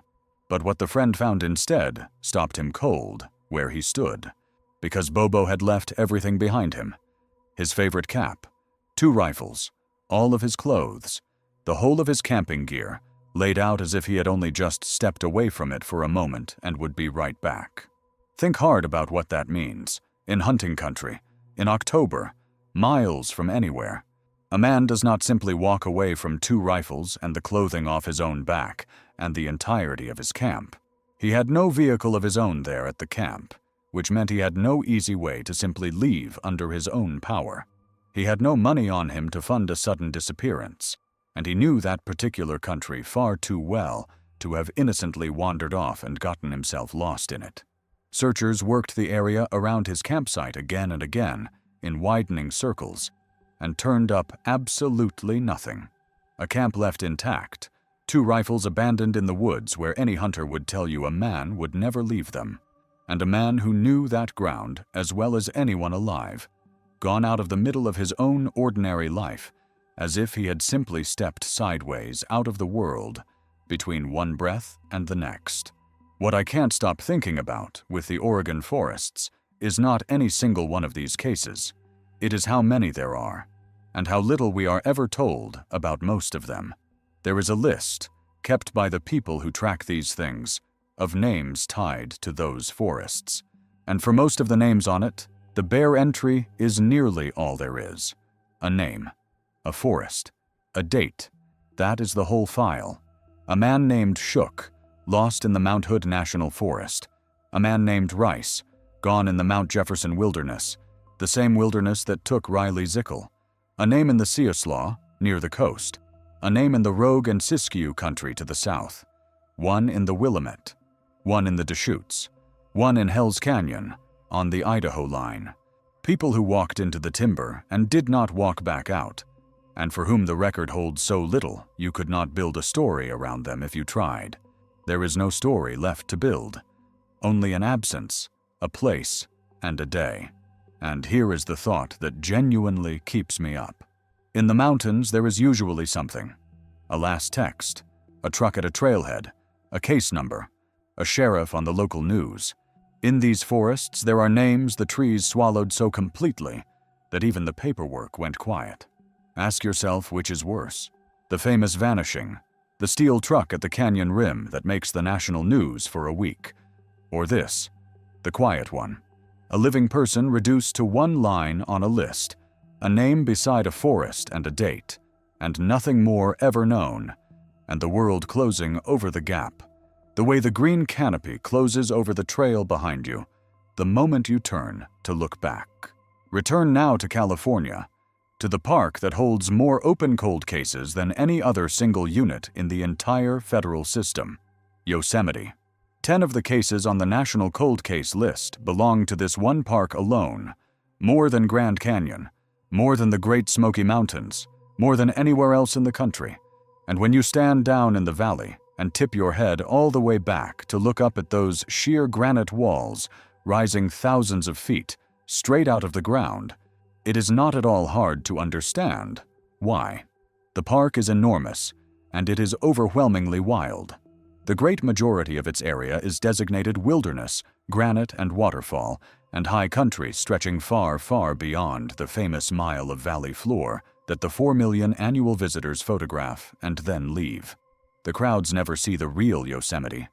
They see a sliver of it, a postcard, and they drive home, and the same staggering beauty that draws those 4 million people every year is precisely the thing that takes the unlucky and the unwary, and sometimes the entirely capable and careful, and does not give any of them back.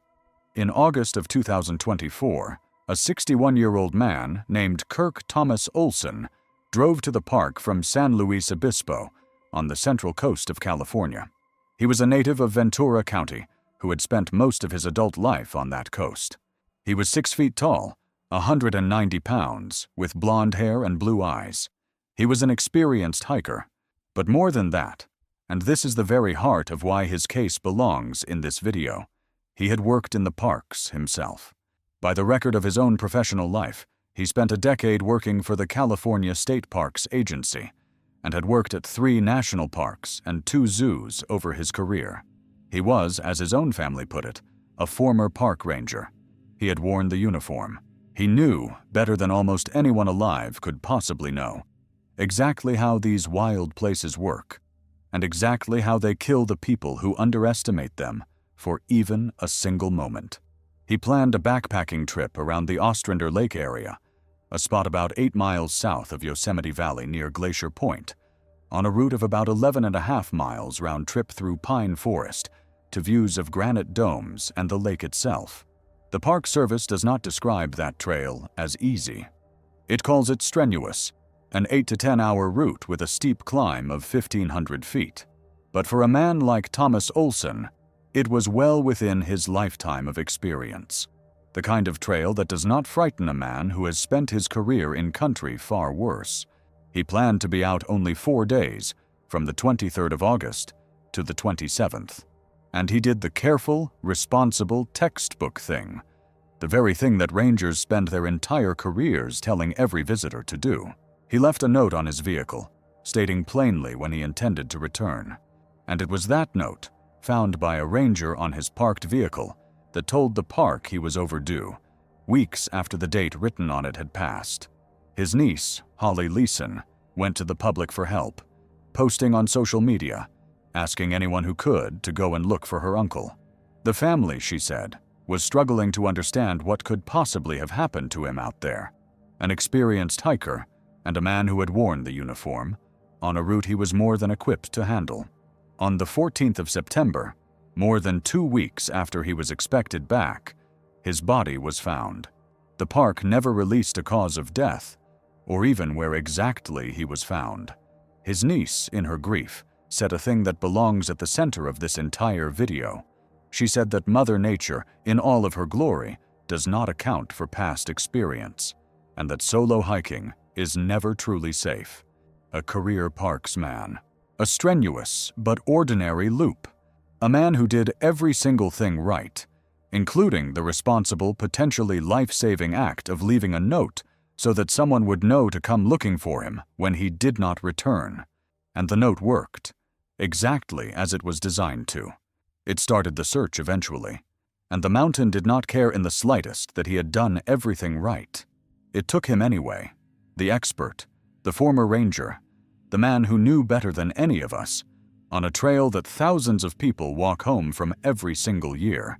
That same summer, in early July of 2023, a hiker named Hayden Klemenock was with a group at Upper Chilnualna Fall, in the southern part of the park. Around 2 o'clock in the afternoon, near a junction in the trail, he entered the moving water of Chilnualna Creek, and he was not seen again. That is the entire arc of it, and the sheer brevity of it is the horror of it.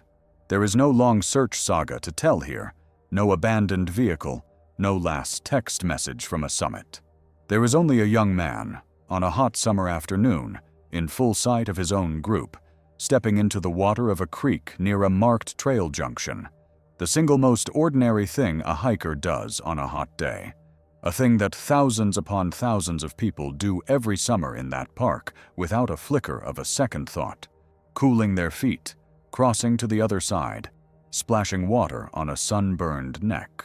And the water of Yosemite took him, as completely and as finally as the canyon takes its people, and the bog takes its people, leaving the rest of his group standing there on the bank in the sunshine, in the space of a single moment, trying and failing to understand how the person who had been right there an instant before, close enough to call out to, close enough to touch, was suddenly and permanently and impossibly not there at all. The creeks of Yosemite are not gentle. They run fast and cold off the high snow, over polished granite that gives no grip, and above more than one of them is a waterfall that drops hundreds of feet. A single slip is all it takes. The water does the rest, and the water keeps what it takes. But the case from Yosemite that I cannot make set still in my mind is one where there was no water, no cliff, no obvious way for it to happen at all, and a crowd of people within a few minutes of the man when he vanished. On a Friday in the middle of June, in 2011, a 30-year-old named George Pencha from Hawthorne, California, set out to hike the Upper Yosemite Fall Trail. He was not alone. He was with his church, a group of around 80 people who had come to the park, of whom about 20 walked the trail that day. Think about that. This is one of the most famous and most heavily traveled trails in the entire park. A strenuous climb up alongside the tallest waterfall in North America, and on a fine June day, it would have been crowded with hikers from end to end. Pencha climbed it with his group through the late morning. They reached the top, near the brink of the falls, at around 20 minutes to 3 in the afternoon. And there, at the top, the group made an ordinary decision. They would each walk back down at their own pace and meet again at the bottom, near the lodge in the valley. So they started down, strung out along the trail, each at their own speed, the way any large group does. And when they gathered at the bottom and counted heads, George Pencha was not among them. At first, they were not even worried. They assumed he had simply walked down faster than the rest and gone off somewhere on his own in the valley. It was not until 9 o'clock that night that one of them called it in and reported him missing. What followed was not a small search. Yosemite Search and Rescue, which is one of the most capable mountain rescue outfits anywhere in the world, put 140 people on it. Helicopters, ground crews working the trail and the steep country on either side of it. Tracking dogs, some of them fitted with satellite units so the searchers could map exactly where the dogs had been. For 4 days, they worked that trail and the terrain around it. A trail that hundreds of ordinary tourists had walked that very same weekend. And here is the line from the official record that I keep coming back to. They found no trace of him. Not a scrap of clothing. Not a dropped water bottle. Not, in the words that stayed with me, even a footprint. The weather those nights was mild, in the upper 40s, so the cold alone should not have killed a healthy 30-year-old man quickly. He did not have a cell phone. His bank account, from that day to this, has never once been touched. The search was scaled back after 4 days because the ground had been, in the words of the park itself, thoroughly searched, and there was simply nothing there to find. Here is my honest opinion, for whatever it is worth to you, and I want to be careful how I say it. I do not believe in a monster on the Yosemite Falls Trail. I want that on the record. But I have stood with the facts of this case for a long time, and I cannot make them lie flat. A man walks down a crowded trail, in daylight, in mild weather, surrounded by other hikers, a few minutes ahead of or behind people who knew him, and somewhere between the top of the falls and the floor of the valley, he steps out of the world so completely that 140 searchers and a pack of tracking dogs cannot find a single footprint of him. I am not telling you what happened to George Pencha. I am telling you that I do not know, and that the people whose job it is to know do not know either, and that the not knowing on a trail that busy is its own kind of cold thing to sit with at night. And then there is the case that I find the hardest of all the Yosemite files to explain, because of where a piece of her finally turned up. In August of 2000, a 49-year-old woman named Ruth Ann Ruppert came to Yosemite from her home in Florida. And you need to understand who she was, because it makes what happened both more and less explicable at the very same time, and you can decide for yourself which. She was an extraordinary climber. This was a woman who had climbed Mount Kilimanjaro, by one account with a frozen foot, and who had rung in the new year on a high peak in Colorado for the sheer love of the high places. She was not fragile, but she had a particular vulnerability that matters enormously here. One of her eyes was a prosthetic. She had only one eye that could see, and on the very day she vanished, the 14th of August, around noon, she had been treated at the Yosemite Medical Clinic in the Curry Village area for an infection in that one good eye. She had meant to join a backpacking group crossing the park, but the eye had made her miss them. So instead, that afternoon, she set off on a long-day hike of her own, planning to walk from the Yosemite Falls area out toward the community of Foresta, a route of around 15 miles. She left her stock of supplies behind, which her family would later point to as proof she meant to come back, because a careful hiker doesn't abandon her supplies. She was last seen heading out into the afternoon, half-blind, into one of the largest wildernesses in the country. The search found nothing, and it stayed nothing for 8 years. Then, in 2008, hikers came across a backpack in the drainage of a place called Fireplace Creek. It was hers, and Fireplace Creek is roughly 8 miles from where she was last seen near Curry Village, well off the line of the route she was supposed to be walking. Searchers went back and worked that ground, even rappelling down a cliff face near where the pack was found. And near the pack, the only other thing they recovered was a single boot, chewed, as if an animal had been at it. A backpack and a chewed boot, 8 miles from where a half-blind woman set off on a 15-mile day hike, and 8 years between her last footstep and the first sign of her. That is the entire physical record of Ruth Ann Ruppert. Now, the rational reading is right there in front of us, and I will give it to you honestly. A woman with sight in only one eye, that eye infected and likely swollen and weeping on rough and unfamiliar ground, could lose the trail with terrible ease, could fall, could come to grief in 100 ordinary ways, and a flood could carry a pack 8 miles down a drainage over 8 years. All of that is possible. The thing I cannot quite close the file on, though, is the geography of it. How does a woman aiming for Foresta end up in pieces in a drainage 8 miles the other side of where she started? The land moved her, or she wandered far further off her line than a careful woman should have, and the honest answer is that we will probably never know which. From the granite of the Sierra Nevada, go south now and down into the desert, because the deadly places of America are not all green and cold and wet. Some of them are the precise and burning opposite. Joshua Tree National Park is a landscape of heat and bare stone and twisted ancient trees, a place where the daytime temperature can kill a person inside of a single afternoon, and where the great piles of rounded granite boulders that climbers come from all over the world to touch are riddled with cracks and caves and shaded hollows in which a human body can lie unseen for years on end, feet from a trail, invisible. In late April of 2023, a 25-year-old man named Trammell Evans, who had come out from Jacksonville, Florida, was dropped off by a friend at the Black Rock campground in the park. His plan was a loop, from Black Rock out to a road called Geology Tour Road, and then back to Black Rock again along the California Riding and Hiking Trail. A clear, defined, ordinary plan, the kind anyone might write down before a day in the desert. He was reported overdue several days later, and a search began, and the desert gave back nothing for nearly a full year. Then his remains, along with a backpack believed to be his, were found off a trail in the Riverside County portion of the park, discovered by researchers who happened to be working in the area, not by the search that had gone looking for him months before. The heat, most likely. The desert, certainly. April in Joshua Tree can already climb into dangerous territory, and a person who runs out of water and shade in that country does not have long. But the shape of it is the very same as so many of the others you have already heard.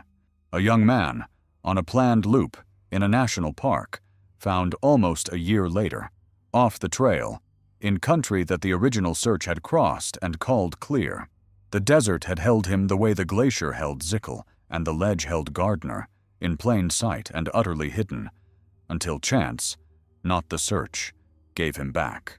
Now go as far as this country reaches, all the way to Alaska, where the deadly places stop being the exception and become the rule.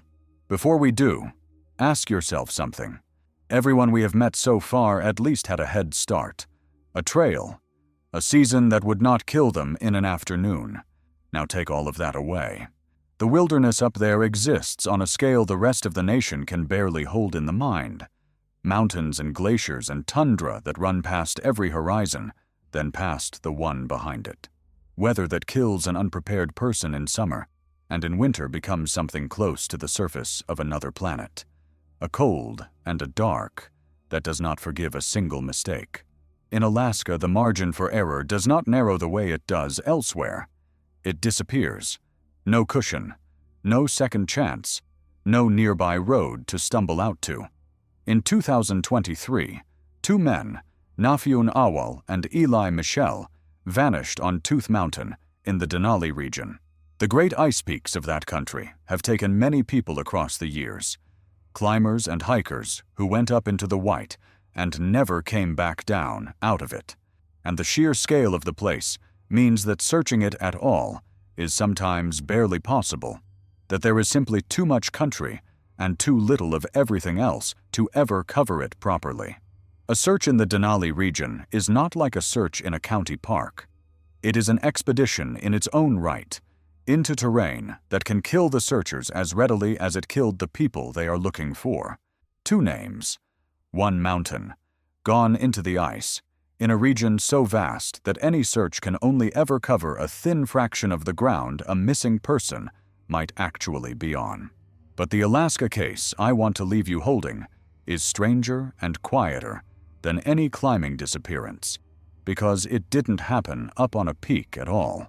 It happened in the dark, on foot, on the very last night of the year. On the 31st of December of 2025, a 24-year-old student named Hari Karasani walked out of a lodge in the small community of Healy, near the gateway to Denali. He had come a very long way to be standing there in the Alaskan dark.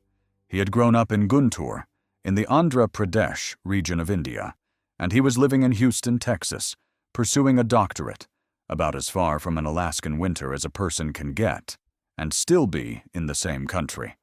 And here is the first strange thing, the thing his own friends could not get past. This was not a man who traveled.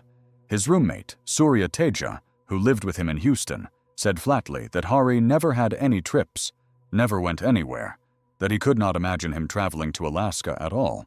He never even told his roommates why he was going. They only learned he had gone when his parents called from India to ask about him. He flew alone to Fairbanks on the 22nd of December, and because he did not know how to drive, he reached the Aurora Denali Lodge in Healy the next morning by way of a rideshare car, a lift, into the subarctic. He told friends and family he would be back in Texas by the 4th or 5th of January. He last spoke with people who knew him around the 30th of December. He left the lodge on the 31st, the last day of the year. His phone went dark that same day, while he was in the Denali area, and there has been no confirmed sign of him since. No further activity on his accounts, no signal from the dead phone, nothing at all, as if he had walked off the edge of the calendar along with the year. His roommates, at first, were not even alarmed. They assumed the silence was just the poor cell reception of the mountainous Denali country, the ordinary quiet of a friend out of range. By the time they understood it was something else, and reported him missing on the 3rd of January, days had already passed. Sit with the specifics of that for a moment, because they become almost unbearable when you lay them out in their proper order. The last day of the year, the dead frozen heart of an Alaskan winter, when the darkness lasts most of the day, and the cold can kill an unprepared human being in a matter of hours, not days. In the first days after contact with him was lost, the temperature around Healy sat steady at 20 to 30 degrees below zero, and on the 4th of January, it dropped as low as 43 degrees below zero. 43 below. A man from the heat of southern India and the sprawl of Houston, Texas, a place with no concept whatsoever of that kind of cold, no instinct for it, no clothing built for it, alone, on foot, with no vehicle to shelter in or escape in, somewhere out in that, on the coldest, darkest stretch of the year. The authorities believed he might have been trying to make the rough 110-mile journey north to Fairbanks. Healy itself, the lodge openly tells its guests, has no public transportation of any kind, no way in or out except a rental car you drive yourself, and Hari could not drive. So a young man who did not travel, who could not drive, who told no one why he had come, walked out of a warm lodge on the eve of the new year into 40 below, on foot, and the last small trace of him is a credit card used for some local transport that same day. The Alaska State Troopers have been careful, and so I will be careful right alongside them to say that he was last known to be in Healy, near Denali, and not confirmed inside the boundaries of the national park itself. The distinction matters for the record, and I will honor it. But the truth of the danger is exactly the same, either way you say it. A young man stepped out of a warm building on the last night of the year, on foot, into a country that does not forgive, and it took him as completely as it has taken anyone else in this entire video. And of all the people I have told you about tonight, this is the one whose loneliness I cannot shake. The others were home, or near it, in country their own families understood. Hari Karasani was as far from Guntur as a person can get, and still be on the same planet, in a cold his body had no memory of, on a night when the rest of the world was counting down to midnight and toasting the year to come. He told no one why he went. We may never know. He walked north into the dark, alone, and the dark was 43 degrees below zero, and it kept him. Come back now to the lower country, all the way to the parks of the eastern and southern reaches, where the danger wears a far gentler mask and is no less real for the wearing of it. Shenandoah National Park, in Virginia, runs along roughly 100 miles of the Appalachian Trail, a soft green ridge of rolling forest that looks to almost any eye, about as far from deadly as a national park could possibly look. There are no glaciers here, no 14,000-foot peaks wreathed in cloud, just gentle wooded ridges and the quiet parallel line of Skyline Drive running along the top of them, dotted with overlooks where families stop for photographs. It is the kind of park you take small children to. In September of 2022, a 66-year-old man named James Catley filed a backcountry travel permit for 7 nights out on the Appalachian Trail, planning to come back out of the woods in early October. And watch what turns this gentle, green, unthreatening case into its own particular and very modern nightmare, a detail unlike any other in this video. No one reported him missing for 2 months. Let me say that again, slowly, because it deserves the full weight of your attention. His permit, filed on the 22nd of September, indicated that he would exit the trail in early October on the 6th. October came, and then October went. November came, and then November went. It was not until the 12th of December, more than 2 full months after he was due out of the woods, that anyone at all raised the alarm that James Catley had not come home. Think about what that means about a life. 2 months in which no one apparently expected to hear from him. No one called. No one grew worried at the silence. And the logistics of his own trip help explain how that silence held. The sensible way to walk the length of the Appalachian Trail through Shenandoah, the way investigators believe he did it, is to leave your car at the southern end, where you will finish, and then find some way to get yourself up to the northern end to begin walking south, back toward the car. His vehicle was found at the Turk Gap parking area at mile 94.1 on Skyline Drive, near the southern end of the park, exactly where a thru-hiker would leave it. But to get to his starting point in the north, he most likely had to hitch a ride, because if he had a friend close enough to shuttle him, that friend would have known he was out there, and would have raised the alarm in October, not December. He had no such person. He was, in the most literal sense, hiking alone in the world, not just on the trail. His vehicle was finally found, almost by pure accident, on the 14th or 15th of December, discovered by rangers as they were closing Skyline Drive ahead of an approaching ice storm, the same storm that would cause heavy damage across the park, and not because anyone had connected the parked car to a missing man at all. And then, on the 2nd of January, at 20 minutes past 11 in the morning, searchers found his body in the southern part of the park, not very far at all from where he had left his car months before. He was 66 years old, 5 feet 7, 125 pounds, with a gray beard, from the town of North Garden, Virginia. Investigators never publicly explained, and said they did not know what had even prompted his visit to the park. They never explained why it had taken 2 entire months for anyone to notice that a man who had filed a permit to be gone for 7 nights had, in cold fact, been gone for 60. His home was only about 40 miles south of the park, and yet the gap between James Catley and the rest of the world had grown so wide, so silent, that he could lie dead in a national park, a short drive from his own front door, through the entire back half of autumn and on into the winter, before anyone in his life thought to go and look. A person can vanish in this country, not only because the land itself hides them. Sometimes a person vanishes because the spaces between us, the spaces between one human being and the next, have grown so vast and so quiet that the land does not even need to bother hiding them. It only needs to wait, patiently, through October and November and into December, while the rest of us simply fail to notice that they are gone at all. Go now to the high desert of southwestern Colorado, to Mesa Verde, a national park far better known for the ancient cliff dwellings of the people who lived there 1,000 years ago than for any danger to the living who visit it today.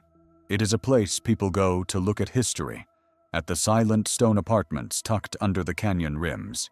And yet, in January of 2024, A 73-year-old man named Thomas Irwin of Indianapolis, Indiana, was last seen hiking the Petroglyph Point Trail, a loop of a little more than 2 miles, the kind of short, marked, well-developed trail that families walk on an afternoon visit between tours of the ruins. 2 miles, a loop, in a developed national park. The day after he was last seen, his family contacted the park, and a search and rescue operation began promptly. It ran hard for 10 days, and it found nothing. A 73-year-old man on a 2-mile loop, and 10 days of dedicated searching produced not a trace. And then the park did something that more searches should do, and that almost none of them have the resources or the institutional will to sustain. It did not fully give up. Over the following year, park staff kept returning to the problem, kept working the ground in their off hours and during their routine resource patrols, refusing to let the case go quiet, the way so many do. More than a year after Thomas Irwin vanished, in late February of 2025, using a dog trained specifically to detect human remains, working a careful off-trail grid, the park rangers found him. And the location is the thing that I need you to hold up directly against everything else you have heard in this video. He was found within the original search area. The place where Thomas Irwin lay had been inside the very boundary that searchers had drawn and crossed during those first 10 frantic days back in January of the year before. He had been there the entire time, off the trail, in ground that the searchers had supposedly already covered with their eyes and their feet. And it took a full year and a cadaver dog working a methodical grid to finally find a man who had vanished from a 2-mile loop trail in a developed national park. There is Bobby Bizup again. There is Grant Gardner again. There is Riley Zickel again. The same impossible geometry, a 4th time now, in a 4th corner of the country, on a trail a family with small children could walk in an afternoon.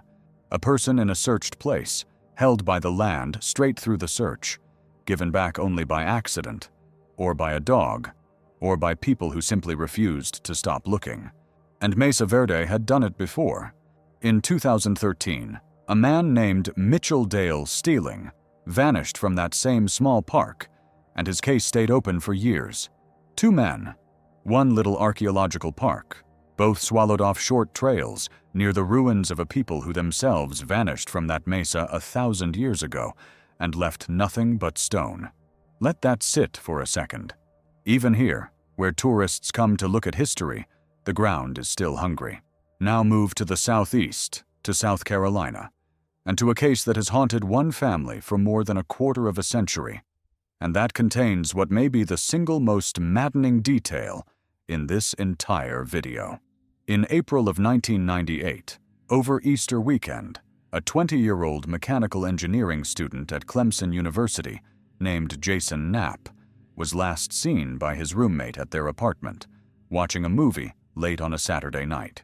He was, by every account, a strong student, an officer training candidate who had just been inducted into an elite ROTC unit called the Pershing Rifles, a young man originally from York, Pennsylvania, who had transferred to Clemson from a college in Michigan and whose future was taking visible, promising shape in front of him. He had called his mother that day and sounded upbeat, proud, looking ahead, talking about finding a new apartment for the coming year. His roommate went to bed around 10:30 that night, leaving him alone to finish the movie. And that was the last time anyone saw Jason Knapp alive. His roommates grew concerned over the following days when he did not return or surface, and eventually they called his mother, who reported him missing. And then, 9 days after he was last seen, on the 21st of April, his car was found. A white 1990 Chevrolet Beretta with Pennsylvania plates, locked and abandoned in the first row of parking spaces along the lake at Table Rock State Park, a rugged 3,000-acre wilderness of steep mountain terrain about 30 miles from his apartment. Inside the locked car, investigators found a receipt from a fast food restaurant called Wendy, dated the day after he was last seen. They learned he had withdrawn $20 in cash from his bank account that same day, and that after that single withdrawal, the account went completely silent, and has stayed silent ever since. Not one transaction in all the years that followed. He had left behind most of his belongings, including his camping gear, back at the apartment. The discovery of the car sparked extensive searches of that rugged park. Local fire departments from Holly Springs and Pumpkin Town, a county rescue squad, water utility staff, state park rangers, all of them combed the steep terrain for days. At one point they drained a lake. They found nothing. And here is the detail that I promised you, the one that has kept this case from ever resting, told by his own mother. The park superintendent at Table Rock later explained that the car had been sitting in that lot for 9 full days before anyone called it in to be checked. And the reason they did not call sooner was this. The park rangers had seen the ROTC markings on the back of the car, and the park had a trail running through it that takes about 7 days to complete. So when they saw the car of an apparent military trainee sitting at the trailhead, they simply assumed he was out walking that 7-day trail. Exactly the kind of thing a fit young ROTC student would do. And when the 8th day came, and then the 9th, they assumed he had finished the long trail, was tired, and that someone had come to pick him up and would return for the car later. They were not worried. They had a perfectly reasonable story for the car, and so 9 absolutely critical days bled away while a young man was, by every other sign, already gone, his account untouched, his family frantic 30 miles away.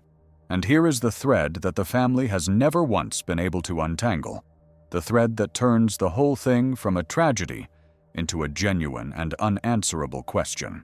Jason Knapp, by every single account of the people who knew him, did not hike alone. It was simply not a thing he did. And he had told absolutely no one that he was going to that park. The volunteer who led the search, a veteran named Dennis Chastain, who had handled many missing persons cases over his long career in those mountains, said something that has stayed with everyone who has ever studied this case. He said that if Knapp had died on that mountain, he believed they would have found him. They searched that ground for years afterward. They drained that lake. They followed leads so thin that investigators once hiked the mountainous park alongside a woman who claimed to have encountered the spirit of Jason and to be able to lead them to where he lay. They even questioned, years later, a convicted serial killer named Gary Michael Hilton, a man known for targeting hikers across the Southeast, before eventually ruling him out of any involvement. And through all of it, across 25 years, nothing. So which is it, the family has had to ask, every single day, for a quarter of a century? A young man who would not hike alone, drove alone to a park he told no one about, left his car, locked at the entrance, and walked into 3,000 acres of rugged mountain on a busy Easter holiday weekend. Dressed, the searchers reasoned, in street clothes and sneakers, a young man who would have stood out badly against the prepared hikers, and who would have had to stop and rest along those steep trails, and yet, against everything, not one of the crowds of hikers out on that holiday weekend ever remembered seeing him. He was declared legally dead in 2018, 20 years after he was last seen, without a body, without an answer of any kind. His mother met with the park manager for years, traveling down to that mountain again and again, getting older, as she put it, knowing she would not be here forever to keep asking. She has said simply that the one thing she has never been able to understand is why her son, who would not hike alone, drove alone to a park he never once mentioned to anyone. None of it, she said, has ever made sense to her. The mountain has not told her. It has not told anyone in 25 years. And here is my own honest thought, for whatever it is worth. I do not know what happened to Jason Knapp, but I know this. Somewhere out there is a mother who has spent a quarter of a century driving back to the same parking lot, growing old beside an unanswered question, and the ground that holds the answer has simply chosen not to speak. If you have ever wondered why people like me cannot leave these cases alone, she is the reason, not the puzzle, her. And one more, before we turn in the final part of this video toward what all of it might actually mean. because this last one shows that these places take the famous and the deeply capable exactly as readily as they take the unknown and the unprepared. In January of 2023, the actor Julian Sands, a man whose face was known to film audiences all around the world, went hiking on Mount Baldy in the San Gabriel Mountains, the rugged range that rises just beyond the eastern edge of the Los Angeles sprawl. He was an experienced and serious hiker who knew those mountains well, a man who had climbed and walked high country for years and was not in any sense a novice. And the San Gabriels are deceptive in exactly the way that has run like a dark thread through this entire video.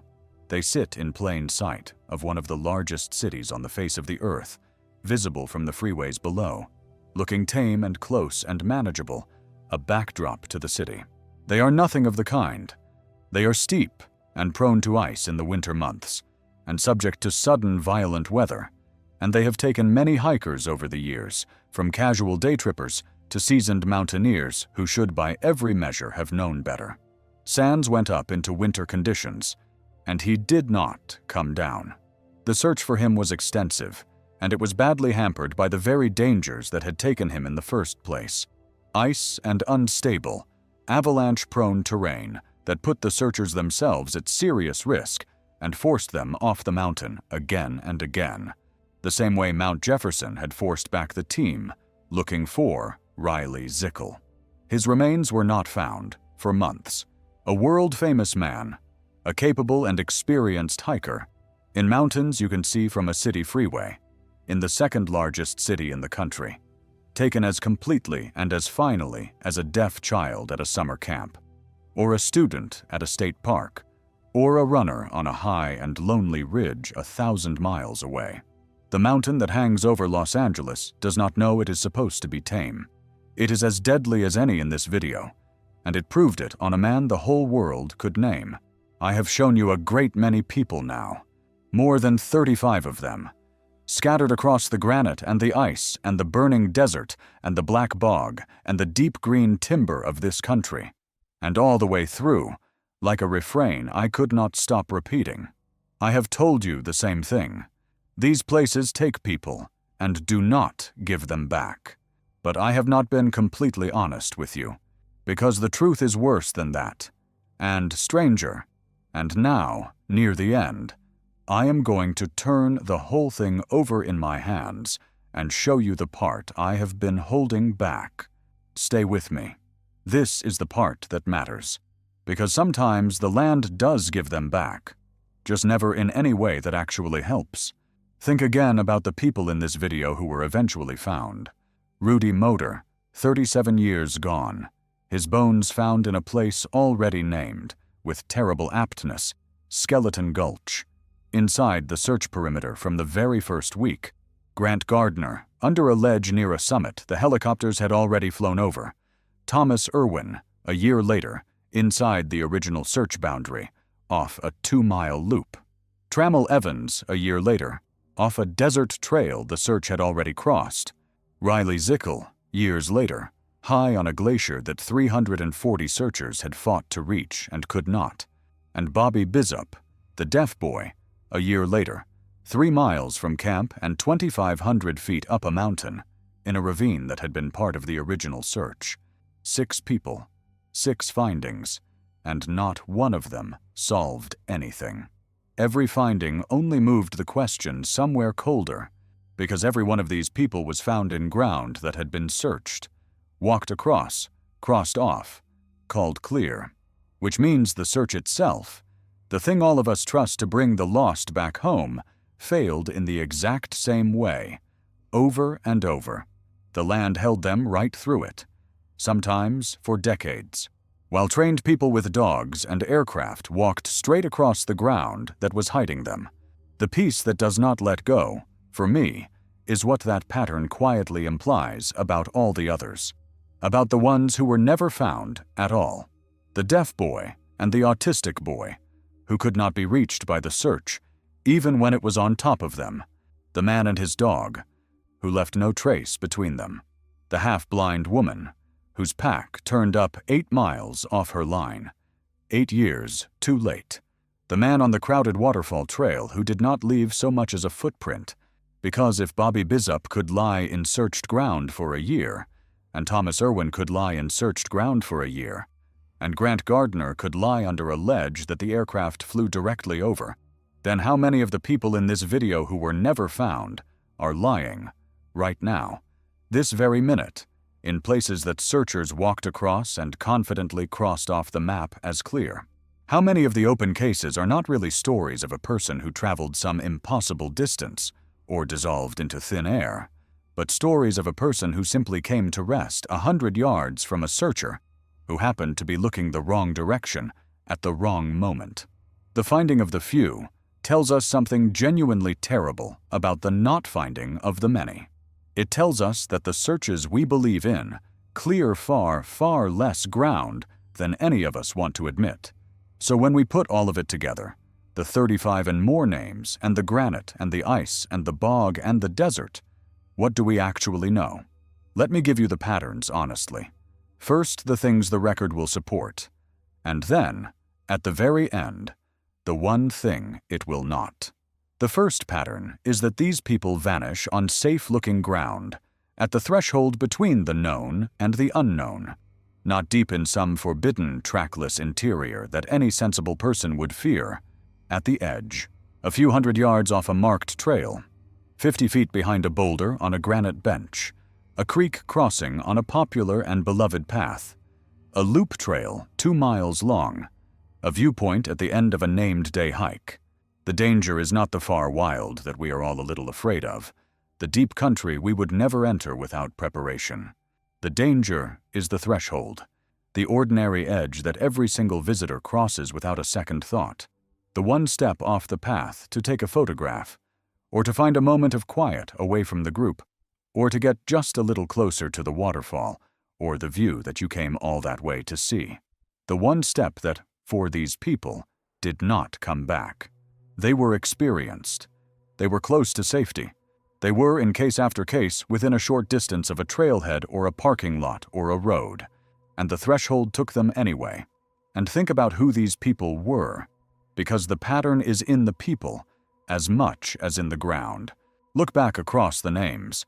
A former park ranger who knew exactly how the wild kills, on a moderate loop, with a note left on his car. A man with a satellite navigation unit and the experience to plan a 3-week solo trip. A West Point graduate, a serious alpinist with mountain training, a man with 2 rifles and a lifetime of knowing his own hunting ground, a world-famous actor and seasoned hiker in mountains he knew. These were not, by and large, the careless and the unprepared. The careless and the unprepared usually get found because they do the predictable things. They panic and they wander downhill toward the road, and they leave a mess of sign behind them. It is the competent ones, again and again, who vanish without a trace, and I think the reason is quietly terrible. The competent push a little further. They take the harder line. They go around the hill instead of over it. They are confident enough to be alone, and skilled enough to be somewhere no one would think to look, and calm enough that when something goes wrong, it goes wrong in a place far off the predictable path. Competence does not protect you in this country. In a strange way, it is competence that carries you out to the exact edge where the land can take you clean. The second pattern is the one I have now shown you 3 separate times, in 3 different decades, and it is the one that should genuinely keep you awake tonight. People are found in places that were already searched. Bobby Bizup, in 1959. Grant Gardner and Thomas Irwin, both in our own decade. The land holds a body straight through a search. A trained team, with dogs, with aircraft, can cross a patch of ground and not see what is lying right there. And the reasons are at once completely mundane and completely horrifying. Terrain that folds and hides what is in it. Clothing that happens to match the exact color of the rock. A body that has come to rest in a crack, or under a ledge, or beneath a fallen tree, or in the green dark just off the side of a trail. The search feels thorough to the exhausted people doing it. The map gets marked as covered. The grid square gets crossed off as clear, and the person is there the entire time waiting for a dog, or a year, or a passing stranger, or for no one at all, ever. The third pattern is not about the land at all. It is about us, and about a failure that is entirely ours. There is no single national system that truly counts these people. I told you at the very start of this video that the figure for the national parks alone, for just one 5-year stretch, ran past 1,000. And I want you to understand exactly where that number came from. Because it matters. It did not come from a clean public database that some agency maintains and updates. It came from a records request, a journalist filing a request for federal data that is not otherwise gathered in any one place for the public to see. Now add to the national parks, the national forests, and the designated wilderness areas, and the state parks, and the millions upon millions of acres of other public land that you have seen take people throughout this video. And there is no master list of any of it anywhere. No single count. No single place that a grieving family can go to even begin to understand the scale of the thing they have just been forced to join. The Federal Investigative Service keeps a roster of a couple dozen of the most prominent and enduring cold cases. And that roster is real and genuinely valuable, and I have leaned on it throughout this video. But it is a fraction of the true whole. The rest are scattered across county sheriffs and individual park offices and a national database that only holds the cases that someone, somewhere, chose to take the time to enter into it. People go missing in these places. And then, inside a system that was never once built to hold them all in a single place, they go missing a second time. Now, the thing the record will not support, and I'm going to be completely straight with you about it, because the entire reason this channel exists is that I will not insult you with a tidy answer the facts have not earned. I cannot tell you why this keeps happening. And I want to be exactly as clear about what I do not believe as about what I do not know. I do not believe it is anything beyond the natural world. I do not believe there is a force in the trees, or a thing living in the rock, or a door in the air. I believe it is terrain, and weather, and the brutal, repeatable failures of search, and the simple, ordinary, grinding cruelty of how genuinely easy it is to die a short distance from safety in country that does not care about you in the slightest. Anyone who tells you these cases all come down to one single cause, one villain, one hidden force, has either not read the files at all, or has read only the handful of them that happen to fit the story they were already trying to sell you. The honest answer is that the record does not close, and that open, unclosed record is exactly what should bother us, not because it points to something beyond the natural world, but because it points to something inside the natural world that is true and almost unbearable. That a person can step off a marked trail in a national park, in clear weather, in good health, a few hundred yards from where they parked their car, and the country that owns that ground will not be able to find them. And how many others, in case after case after case, has that same country already lost without even being able to count them? So I am going to ask you something directly, here near the end, because I genuinely do not have the last word on this, and I would be lying if I pretended otherwise. After everything in this video, every name, every searched and empty patch of ground, what do you honestly think is happening in these places? Is it only what I have described? The terrain and the thin searches and the missing database, the ordinary explanation carried out to a frightening and tragic extreme? Or do you think there is some thread running through these cases that I have missed? Something quietly connecting the deaf boy at the camp, the autistic boy on the cinder slope, the man and his dog who left no trace between them, and the student walking out into the Alaskan dark on the last night of the year? I want to know. Tell me in the comments, and tell me which of these names is going to stay with you tonight. Because I promise you, one of them will. And if you have ever stood at the edge of one of these places and felt the ground go quiet and strange around you, in a way you couldn't quite put into words, the way it does, then tell me this. Are you starting to understand, the way I am, why the people who work this land talk about it the way they do? Because here is where all of it leaves me.